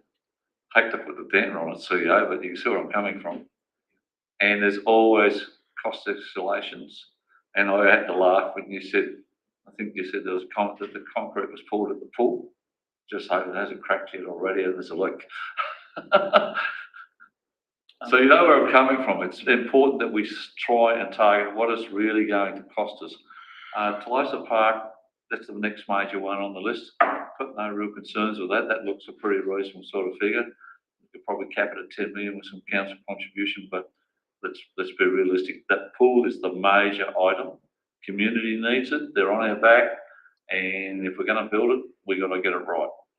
And my major concern too, with such big infrastructure, the depreciation cost on that's going to be massive, just similar to the deck, and we've got to wear it. Thank you. If it gives you any comfort, acting there, if I may, we did have a comprehensive business case done that did take into account. We got qualified quantity surveyors to provide that price, and that has a certain amount of contingency and cost escalation built in, because we knew we weren't going to get money straight away. So obviously escalation over another. But that was over a year ago. We were working on 85 million. But there is a certain amount in it, and I think by might be this year, 2026, there is another escalation to add on top. So as each year goes by, they've worked out the increases, CPI and construction index, to add. All right, so through you, Mayor, that's into the CEO. So what's the sort of indexation of that? 5%, 10%? Building costs are greater than 5%. Yeah, Acting Mayor, the construction index is around 6% at the moment. Yeah. Off the top of my head, I don't remember the exact figures, but it's in that business case that we've had done by. Well, for this year, we look at it probably 5 million to head on straight away. Next year's another 6 million and so on. So it's going to escalate fairly quickly, and it's exponential. So that's my concern. If I was receiving a brief in Canberra for funding, the first question I'll be asking, what are you doing about escalating costs? Have you asked for enough money? All right, you've spoken. Yeah, thanks, man. So, yeah, thank you. Anyone else like to speak? Councillor Kendall. Thank you. Yeah, just more of a thanks to the staff. I love these, all of these projects. Yeah, happy to see the Tolosa Stage B in there, and also that there's a Wellington Park Visitor Centre, because it'd be great to encourage more people up to the park via our municipal area. Yeah, so just to thank the staff. They're very shiny and glossy, gorgeous looking brochures, and we've got lots of different price points. I'm sure it's a far cry to what grant asks were 10 or even 5 years ago. So thanks to the staff. Yeah, that's it. Thank you. Anyone else like to make a contribution? No, I'll just, again, fully support these priorities. Yes, we'd love to be able to fully fund everything. And I think certainly in response to my comment about the business case, certainly from what I remember, remember too, did have those escalations and those additions in that. So I think that's certainly factored into it. Moving forward, and that's something that we need to be really proactive with these priority projects.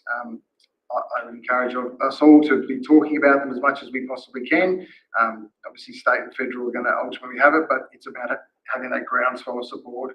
If the community is driving it and the community is asking for it, politicians will have an ear for it. So yeah, really, really pleased with this and happy to approve the recommendation.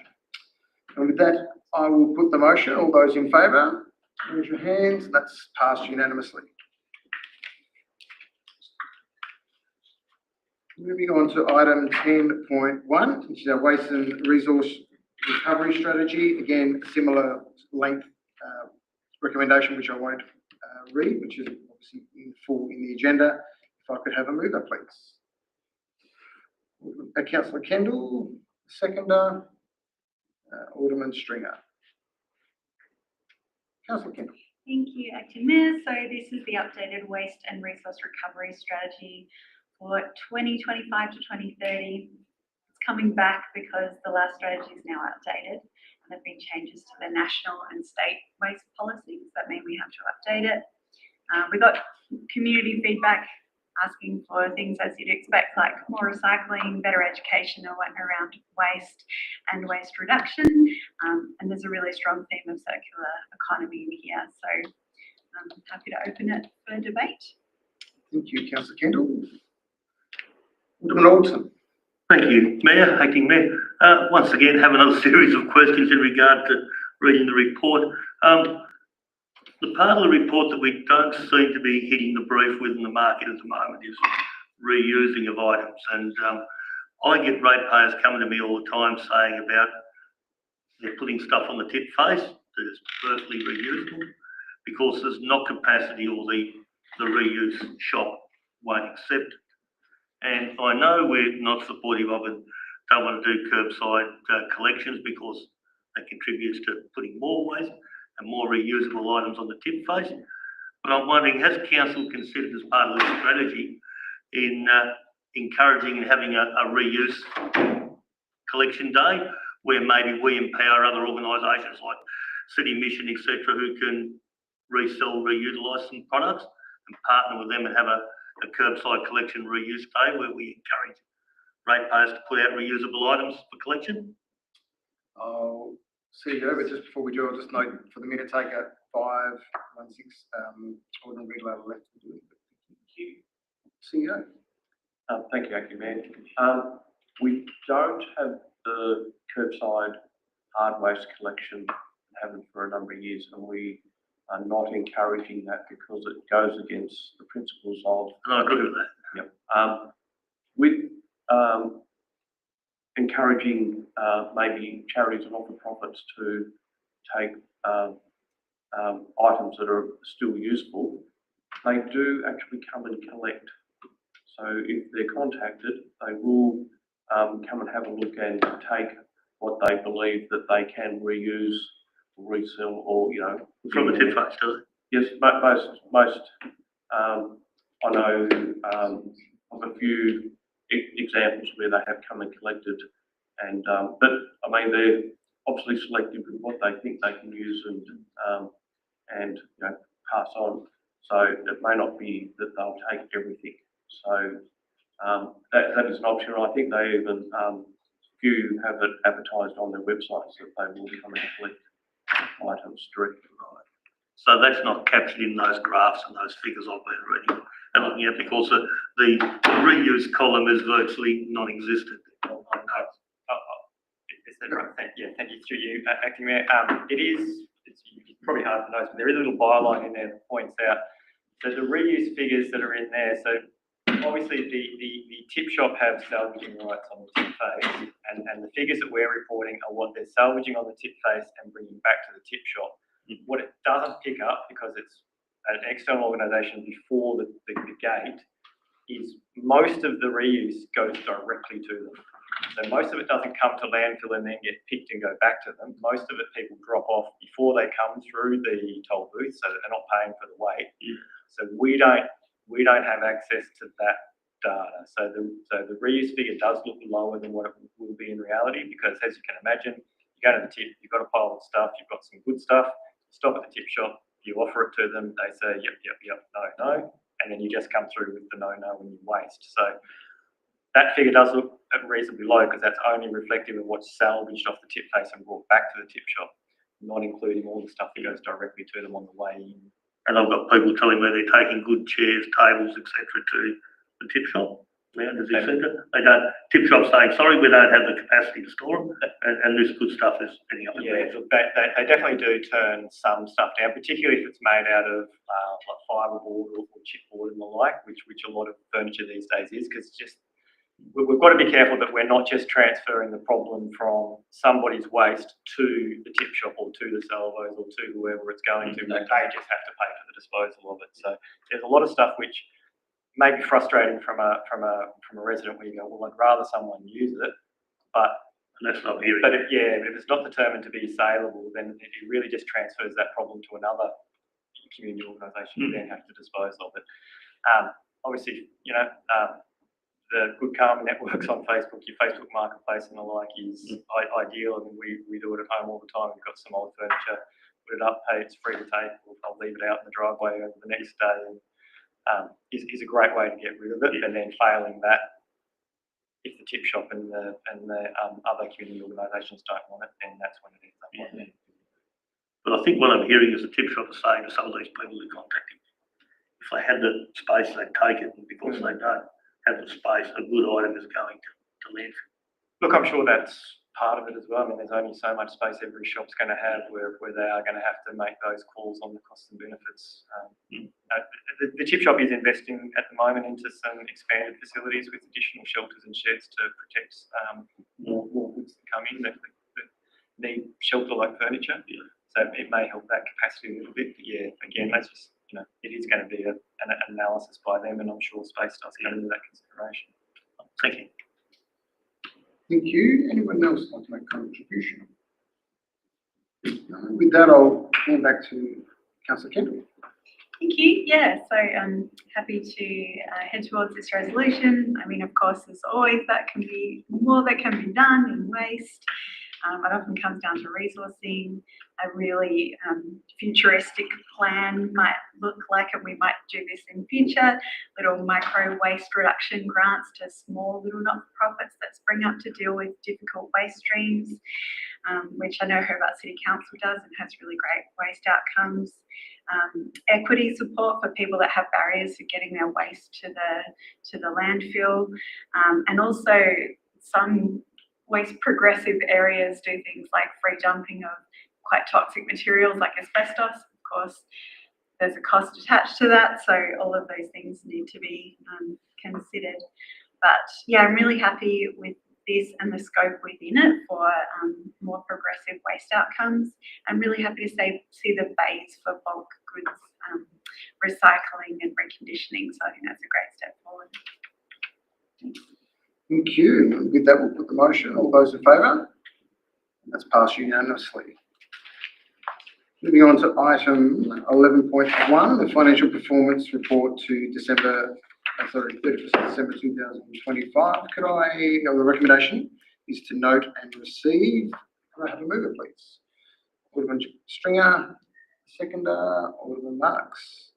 Alderman Stringer. Yes, I move the motion now to note and receive the financial report for the last quarterly. Another quarterly has gone by. Figures are looking good for the year to date. Obviously, there's some variables in there when you break it down to the small things, which the report reflects. But as I said, we're ahead for the moment, and that will probably catch up, obviously, towards the end of the year. So, yep, I just move the motion to report and note and receive. Thank you, Alderman Stringer. Anyone else like to make a comment? No? No. With that, then, I will put the motion. All those in favour? It's carried unanimously. Moving on to item 11.2, which is our capital work status report, and a recommendation to receive the report and to approve the proposed capital works adjustments as detailed. Could I have a mover, please? Alderman Stringer. And the seconder, Marks. Alderman Stringer. Sorry, the capital works is another important part of the operation here at the council, and everything is again looking very good, and the figures there as well. The report looks actually very easy to read as well, which is great for us councillors to follow along and to track where we're at. And so with that, I'll move to note and receive it. All right. Anyone else like to speak to us? Alderman Riddler. Yes, through you to the director. I noticed that we've got only 33% budget on capital works. We're going to come in on time at 100% in June, subject to weather, of course. But is there any particular reason why we're not like 50%? Whether we do or whether we don't. And yet I know the pool's 43% done, so that's making the figure actually look slightly worse. Thank you. CEO? Acting Mayor, these are the figures to the end of December. December. Yeah. End of December. So we're aiming to get very close to that 100%. I mean, if we're in the 90s, that is actually a good result. So, and we are aiming to achieve another 90% plus completion of the capital works program. Through you, Mayor, to the CEO, have we got the resources, the capacity to achieve that? Are we short of manpower, or is there a problem with materials or weather? Through you, Acting Mayor, we did have some problems with weather initially, but we're actually catching up. Manpower, our road resealing program's always done with contractors, so their availability can be, depending on their demand, can be a little bit slower. So what gets done a little bit later in the season, but we're reasonably confident that we will actually achieve that 90% mark. I might hand over to our Director of Infrastructure. Thank you. Yeah, that 33% I think is probably pretty standard for that end of December. We usually find, given budget gets approved, and there's usually a bit of a ramp up with procurement and things like that. Now, So it's the timing. and our resealing usually ramps up over the warmer months. So 33% would be, if you look at the graph, is actually on target with where we want it to be, and that does usually ramp right up as we get close to the end of my. So come March will be 70%. Done about 70%, but I won't hold you to it. You will see it ramp up towards the end of the financial year. Okay, thank you. Anyone else like to speak to it? No. That will be the only question I may have, is just around the annual reporting. Oh, sorry, that's something else. Apologies, I'll take that back. Back to Alderman Stringer. Nothing to add.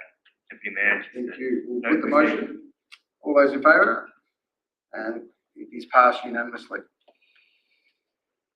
Item 11.3 is our procurement exemptions, and to receive and note the exemption for urgent sinkhole and surrounding infrastructure rectification works. Could I have a mover, please? Alderman Cockshott, seconder, Alderman Alderson.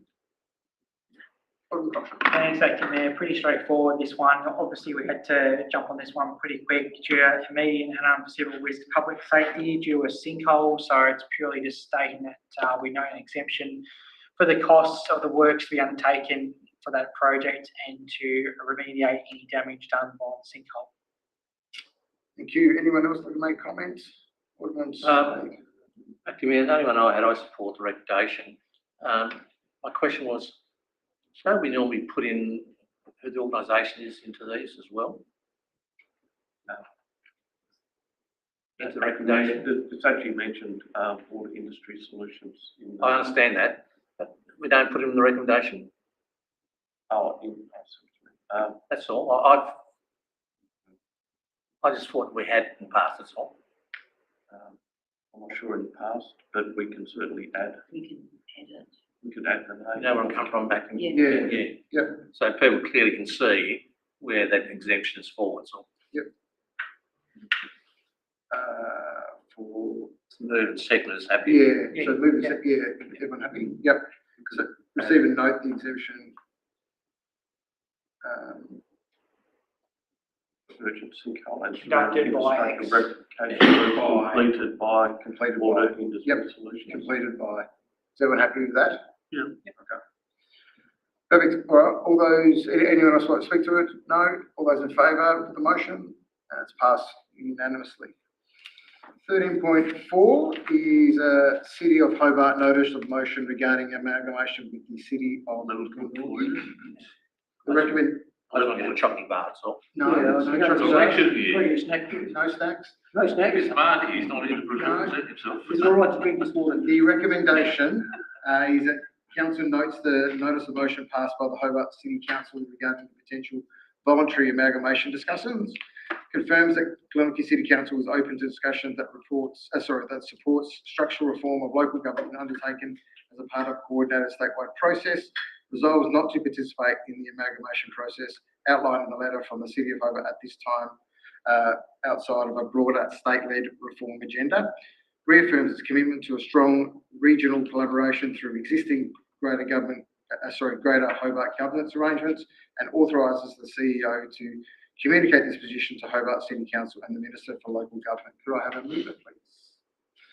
Mover is Alderman King. Seconder is Alderman Slade. Alderman King. Thank you, Mayor. I just want to know if I can take this water home when I go tonight. Is that a question? Oh, no, that was just part of my statement. I guess it was a question, but I'll look, firstly, well done to the CEO.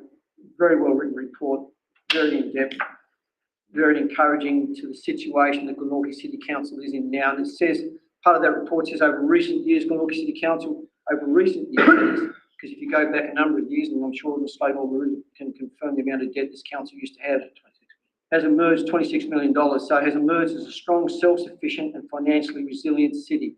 The result is sustained local leadership, disciplined financial management, and the collective effort of locally elected councillors, dedicated staff, and a patient community. This transformation has delivered a debt-free council, low residential rates, full funding of asset renewal, and a significant capital works program, while preserving Glenorchy's distinct identity and economic role within Greater Hobart. Glenorchy is now, realising the benefits of this long-term effort.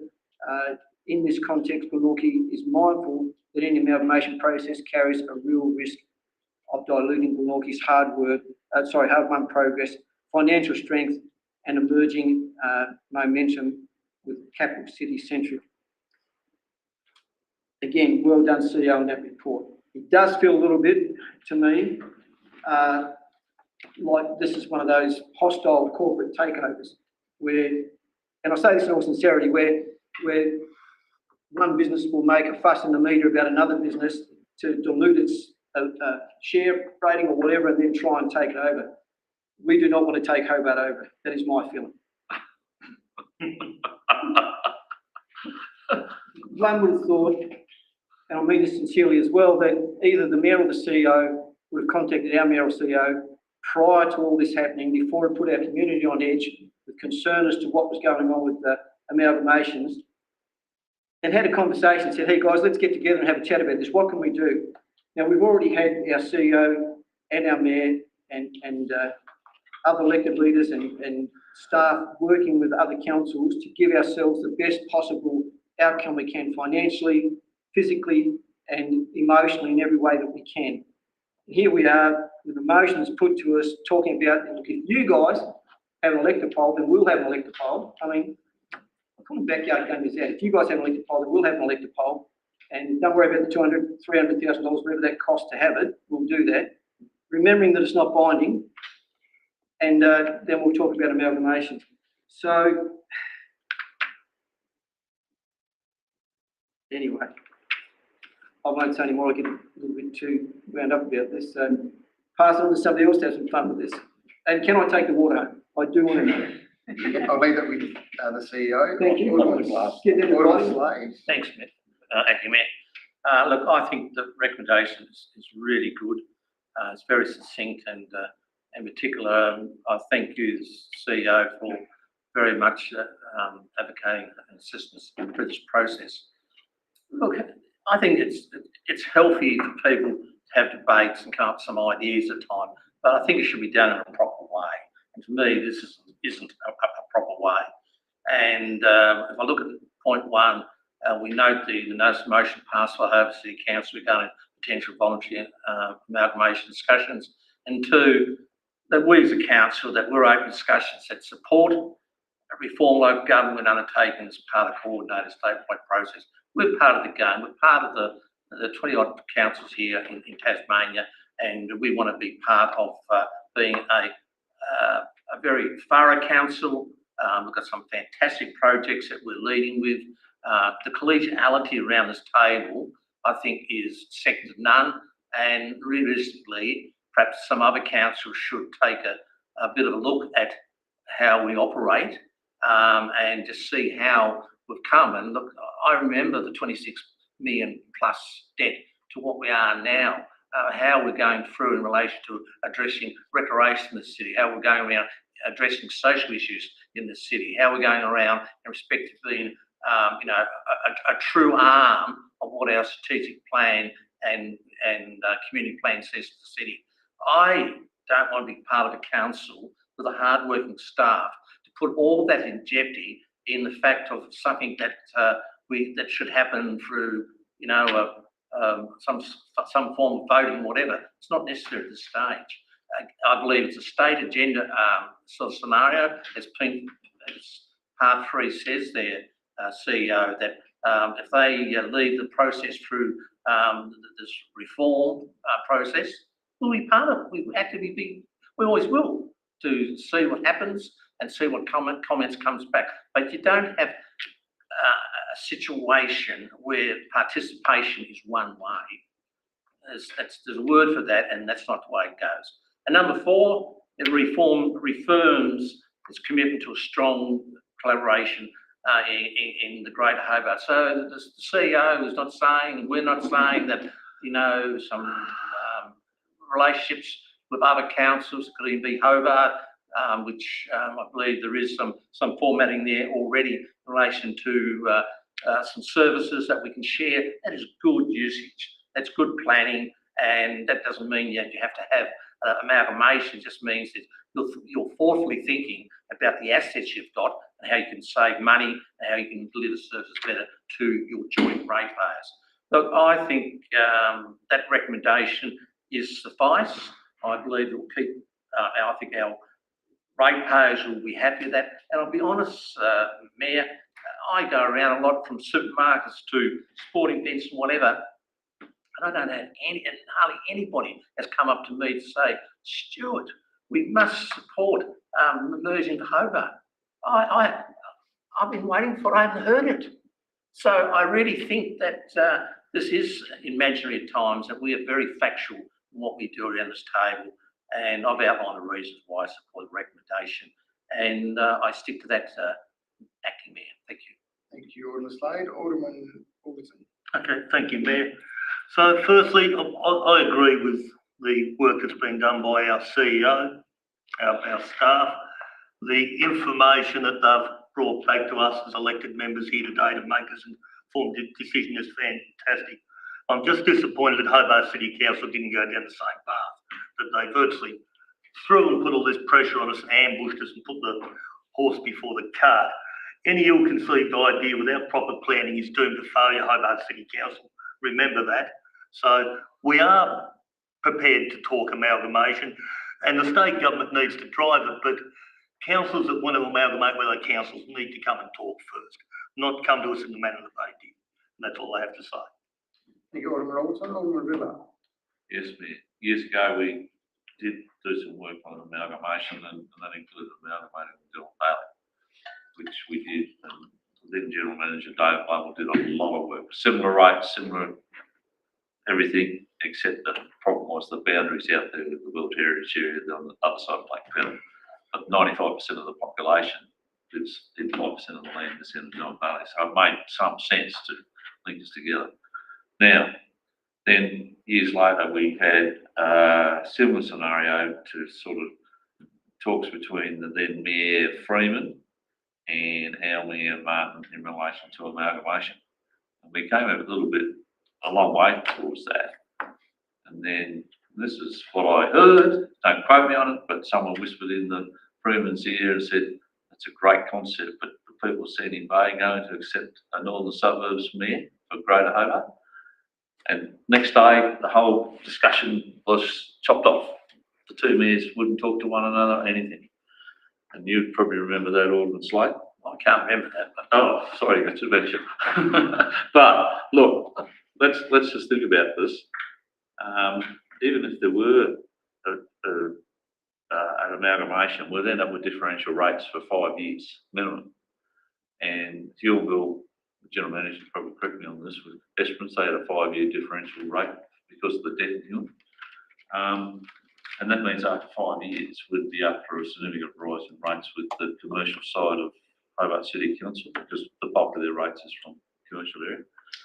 And I always remember Jeff Kennett, when he got into power, he cut the number of councils down overnight. And I always remember the first time I walked up Church Street and Chapel Street in Melbourne, and you were actually walking across council boundaries as you walked up the street. There was more than one council. They're all very little councils. So he said, I'm going to solve this. I'm going to make them merge. And he did it overnight. We've been through the process from 1987. We had 49 councils. We're down to 29. No doubt pressure will be on to reduce, and there is pressure to reduce us to more of the less councils. But under the Local Government Act, there has to be approval by, unless there's a government directive, it says that any merger voluntary has to be approved between councils, has to be approved by the local government board, review board. Now, I'll give you an example of where we could end up at backwater in years to come if we did amalgamate with Hobart. Hobart, Newtown, there was a Newtown Council up until 1905. And as you know, where the Coral Gas Chambers is now, I think, or where it is, opposite the vet there, cat vet, that was the council chambers, I think. And after 1905, the next 80 years, nothing happened in Newtown. Then we got the Kmart complex, and then we got the Woolworths complex across the road, and CIG industrial gases.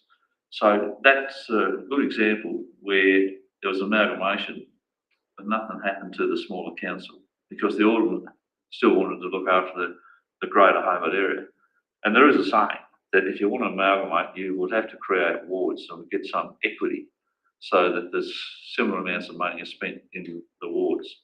And when I first got on council, we had a ward system, and we used to sit here and fight over how much money went to Central Ward, West Ward, South Ward, etc. That's fact. Now, I'd hate to see that we go for a backwater, but in relation to the resolution about the governance procedures, I assume the CEO means that we would be in a situation where we would be sharing resources. Is that right, CEO? Governance procedures would be, we'd be in a situation where we would share resources. Yeah, so thank you, Mayor. The recommendation is to reaffirm our commitment to the strong collaboration through existing Greater Hobart governance arrangements, which there is a Greater Hobart Strategic Partnership Group. Yes. So that has its own governance arrangement. There's a executive officer who looks after that strategic partnership, and we meet once a month with mayors and CEOs and look at what strategic projects or advocacy we're going to pursue. Including resource sharing? Yes, Right. Resource sharing, joint advocacy if things are happening, in one or more municipal areas or cross-boundary type issues. We've also got the city deal. There's now the City Act, which involves the Greater Hobart region, so not just Hobart City Council. So what that Act does, it commits Hobart City Council to work with its neighbouring councils to make sure that we're aligning our strategic priorities, traffic networks, those sort of things. There is a collaboration of Southern Councils networks, which is pretty much taking the place of the old STCA, the Southern Tasmania. Yes, so that's more of a regional body for collaboration and resource sharing. And there's also another group, the Tasmania South, which is a body that looks after our the waste resourcing and our recycling tender, because it's a joint tender between the whole 12 southern councils, plus Hobart and Glenorchy more specifically are involved in the Wellington Park Trust. Yeah. That's another form of governance arrangement that we have in place. Yeah. Okay, well, thanks for the advice on that, CEO. I just close. Minister Cox, when he was Minister for Local Government, told me straight out, he said, there's no way we're going to have a greater Hobart Council, including Glenorchy. Reason, they said, we've got enough problems now, state government to them with Hobart City Council. If it gets bigger, we don't want a scenario like in Brisbane. Brisbane City Council is bigger than the state budget, I think, something like that. But what I'm getting at is a lot of this started with one particular order. It's election year. I don't see him here tonight to put a case up to us. But what I'm getting at is we've been through this a number of times, and I don't want staff wasting their time if we're not going to amalgamate. But I think we need to be a little bit prepared because more likely our biggest risk is legislative risk from the state parliament, stroke of a pen. Premier of the day will say, and Rundle, he lost the government because he forced amalgamations, if you recall. Poor fella died recently. But the point is, we don't want forced amalgamations, but it could happen as a legislative risk. Whoever's the Premier of the day and wants to take a gamble, they will only probably last one term. But my point is, I'd rather see voluntary amalgamations, but again, it's subject to approval of the local government review board. And they've got to have a business case. And the EG, I think the last one they knocked back was the two East Coast, Glamorgan and next one up. Break a day camp. That's it. They knocked that back. I think they've knocked it back twice, haven't they? Yeah. So it's a hard one to do voluntary amalgamations, and that would be probably a hard task in itself, even if we decide to think about merging with Hobart.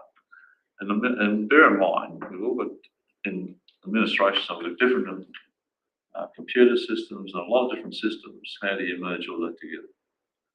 And you also got to look after the staff. We're one of the largest employers in Glenorchy, and you can't put everyone into one building in town. Job duplication, and I can't see it happening. And I think the current minister is of the view that it will not happen. I haven't spoken to him, Marty, but I think Alderman King, you've spoken to him, haven't you? We shouldn't speak on his behalf. It's not appropriate. No, it's not. It's not appropriate. Thank you, Alderman. Yeah, thank you. Thank you. Anyone else? I support the recommendation, by the way, and I thank the staff for the effort that's been done. Thank you. Anyone else like to speak?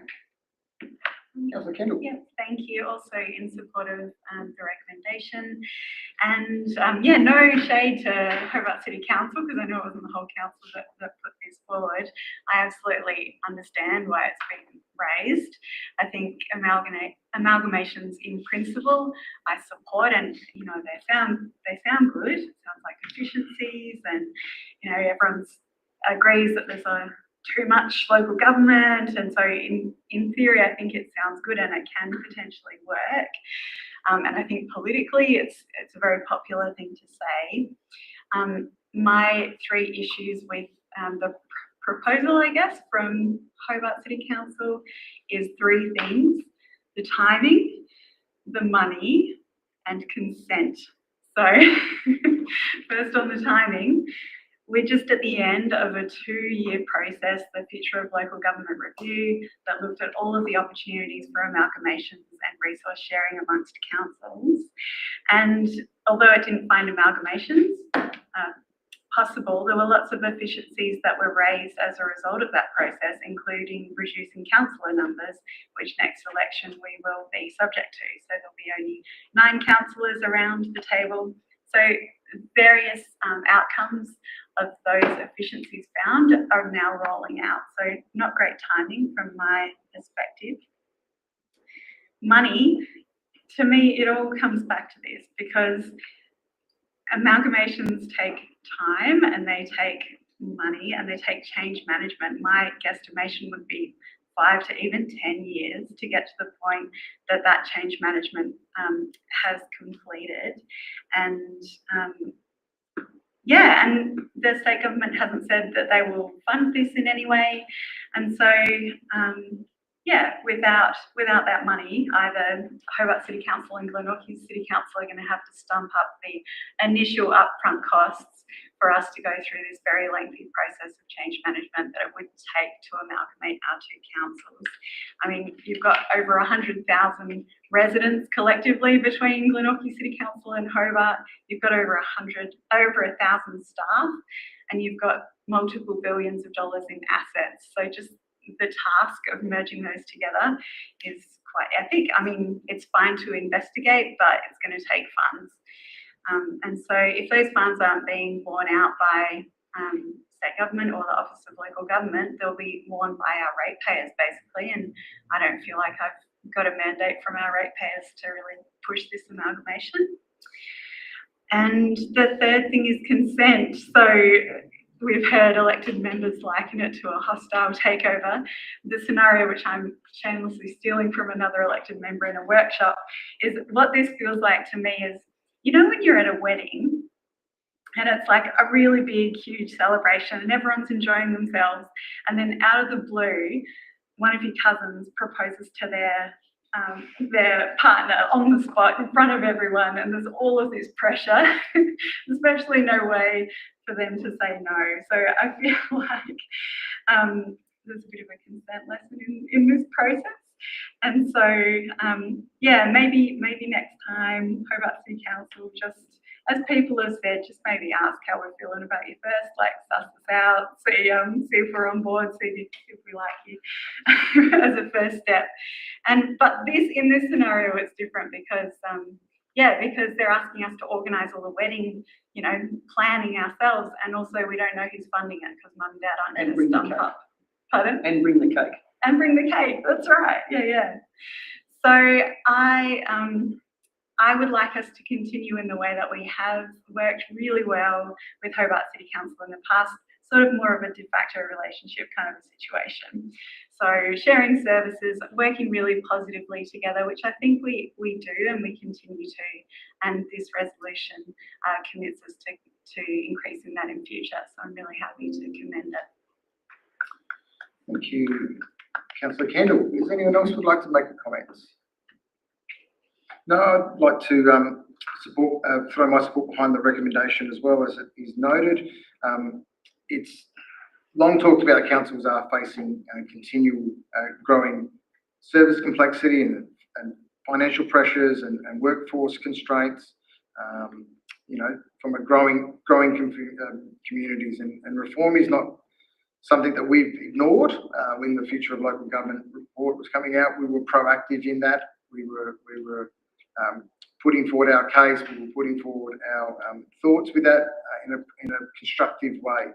And on face value, the elected poll obviously can be a good instrument for getting good feedback, or getting feedback and listening to our community, and combining it obviously with an election. You could say that that's a reasonable thing in terms of from a financial perspective, and obviously in participation from the improvement with ratepayers and residents are already engaged in that process. So I can understand that would be placed, but I just want to be really clear that I support listening to our community, and that I want to listen to how our community wants to be shaped, and the services that they need, the infrastructure that they want, and the outcomes that our residents want to see delivered.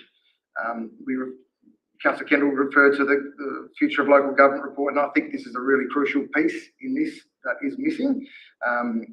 It identifies, obviously, Hobart Glenorchy had potentially an opportunity to explore reform. It acknowledges that discussions are less than advanced though. And the review, for me, there is a clear pathway in this report, and it talks about community first. There's a framework second, and then there's decisions, and that decision then ultimately comes back to the community. But the first step for me is that it needs to be community-led. There needs to be some sort of loud and clear voice and a clear instruction from our residents and from our community that this opportunity to amalgamate should be explored. First point, first step off the bank, first step into this relationship, as Councillor Kendall was so beautifully put. And So the community, if the community really wants to explore it and the possibility, well then potentially an elected poll might be good at that stage. But at no point, this is the reality, and this to me is the issue, is that when it comes to an amalgamation with Hobart, it is very quiet. It's very quiet. There's no community groundswell from our community. There's no growing sentiment. There's no organised movement. There's no sustained call. There's some ideas and some comments on socials that this should happen and that should happen and they should all combine and, but there is no wave coming through. This is a priority for us as councillors and for our council. So there's no one knocking on my door, and I think really that absence of community voice really matters. I think it really does matter. And listening first, and that's what we do here. We listen to our community. We've had several conversations, projects. We've had this auditorium full, the chambers full of people. We listened and we worked through things. We worked through things together in listening. Now, we may have different ways of wanting to do things, but we work together for the betterment of our community. So I don't support progressing amalgamation talks at this time. Yes, I can understand that with 29 councils in a state, there is a need for reform, but I think it needs to be state-led. I think the state government needs to be the leader here and to stand up and lead our area and to lead councils into a prosperous future, and not just to leave it up to councils to sort amongst themselves. I think that is, again, a shift of where we should be. Very similar to what Alderman King said is, it's important to recognise that where Glenorchy is, we're different to what we were 10 years ago. The city has undergone a deliberate and disciplined transformation. We are strong in our own right. We're debt-free. We maintain low residential rates. We deliver strong capital works programs. We discussed that tonight. The expectation around the table is that we are pushing to 90% capital, not 30, not 20. We want to see 100. But we appreciate that things can happen, but our drive is for capital investment to happen for the betterment of our community. So we've made the hard decisions in terms of firm financial management and making difficult decisions. And so, the report states that we are no longer a council in recovery, but we're in a consolidation and an emergent space. And so for mine, that any proposal that would go against that, it has to be for the betterment of our community, and it has to come from the community itself that we should even explore this. So I think that's something that we've got to really be careful of in this, that we are not upsetting our community, upsetting our staff for things that potentially is just effectively a good idea or a potential good idea with no real evidence or community support from behind it. So I will be supporting recommendations as they stand. Is there anyone else that would like to make a contribution or question? Question. One is that after this resolution goes through, could we get a press release tonight so it's in the Mercury tomorrow? It's already done, is it, CEO? So, Acting Mayor, there have been a number of contacts from media organisations. There was a Mercury article today, and ABC Radio are chasing some interviews after this. So we got a good. That's great. And Christine's got it. Sorry, CEO. Christine. Through you, Acting Mayor, if the press release is ready to go for you to approve, and we'll send it out this evening. You probably might get a run. We've missed all of the deadlines, but you are on the radio at 10 past, on ABC Radio at 10 past 7 tomorrow morning to talk about it. Thank you very much. And Mayor, if I just say, with the socials that I just looked at then, I'm so proud to be a member of this council to their meeting tonight. That I think it'll be very clear when you deliver your deliberations tomorrow and us going forward, because it's quite embarrassing actually. Thank you. So with that, if there's no one else who'd like to speak, I'll go back to Alderman King. Thank you, Acting Mayor, Chair tonight. I will say, incredibly well spoken, everyone. Molly, Councillor Kendall, I loved your comments. I wish I'd been the one you stole it from, but and Alderman Slade. and everyone, well said, well spoken, good congenial discussion, not an argument, not an attack. Oh, just brilliant. I would like to say we should never get ahead of ourselves, because we do feel good about the position we're in, but we should never get ahead of ourselves. We understand that. We're always trying to improve. I'd just like to finish up by reading from page 478 of 487 pages, the chart that the General Manager, the CEO, presented for us, and forget about Clarence and Kingborough at the moment, because this is Glenorchy and Hobart. A population 51,000, Hobart City Council 56,000. Rateable properties 22,500, Hobart 28,500. Average rates 2,196 compared to 3,827. Rateable charges, rates and charges 52 million for Glenorchy, 117 for Hobart. And yet we're seeing what's happening in Glenorchy at the moment with all the progress with the amount that we've got. Operating revenue 92.1 million compared to 186 million. Operating expenses 76.5 million to 166.5 million. Capital works, funnily enough, is 32 million in Glenorchy and only 22 million in Hobart. Net debt, this is a killer, Dylan, and this can change, and debt is not a bad thing under the right circumstances. Glenorchy's debt is 0 and Hobart's 36 million. Asset base 1.2 billion compared to 1.8 billion, annual depreciation 20 million compared to 30 million. Asset sustainability ratio 92% Glenorchy compared to only 85.36% in Hobart. Employees, full-time employees in Glenorchy is 221 compared to 528 in Hobart. Parking revenue model, no paid parking in Glenorchy, over my dead body, and paid parking is a heavy reliance on paid parking for income in Hobart. So I think I'll leave it at that. Thank you, Alderman King. And with that, we'll put the motion. All those in favour? And that is passed unanimously. We'll move on to notices of motion, questions on notice. Are there any? This is without notice. Without notice, any questions without Great. notice? Yes, Yep. I do have one. Yep. Thank you very much. So this question is about the Zinc Link bike path. So it's a connectivity path that has been planned over to the eastern side of Brooker. There's been lots of references to the Zinc Link in various master plans and bicycle infrastructure plans. And I was wondering what the status of this project is. CEO, Yeah, pretty there. So the sticking point for this is because that parcel of land was previously the rail corridor, has to go through a legislative process for that to be able to use for a recreational use. It is possible, but it's kind of like a 2-year process. That could be done, but the bigger problem is the bridge that then crosses over the Brooker Highway. The state government has previously said that if council wanted to take over that corridor, we would then have to take over ownership and maintenance of that bridge.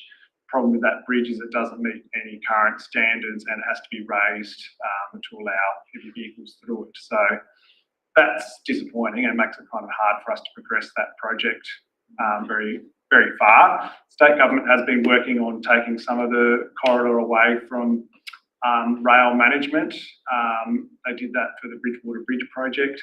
They do have plans to do further segments, but I don't think it's a high priority for them. So there's not a lot of movement on that front. I think before council would entertain undertaking that project, there probably needs to be a business case developed just to understand what are the maintenance obligations for taking over that entire corridor, because we'd be maintaining all the grass, everything, all the landscaping throughout there, as well as the bridge itself. Thank you, through you. So just to confirm, it's pretty much dead, for want of a better word at this point. Unless we can get a different response from the state government about ownership of that bridge, I'd say at the moment it's probably not going to go very far. Well, that's so disappointing. Actually, I'd probably say to the banks rather than debt, because there probably is opportunity. We did investigate coming off the rail corridor for the bridge, and then that means that people would have to use the traffic lights at the the Dog Park Road intersection, which does slow things down, takes away the benefit of being able to ride straight over the highway safely. The bridge, I I mean, it's possible that it could be removed because it's a fairly hefty concrete structure at the moment on top.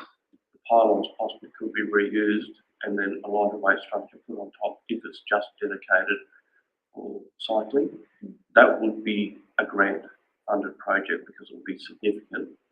But you wouldn't attempt to do any of that until you knew that the rail corridor was transferred out of Tasrail ownership. So it's sort of a little bit tangled up at the moment. Thanks so much. Thank you. Any other questions on notice? Motions? All right, we will move to close the open and open the close. Yep, I can get a mover for that, please. Alderman King and a seconder. Alderman Riddler. All those in favour?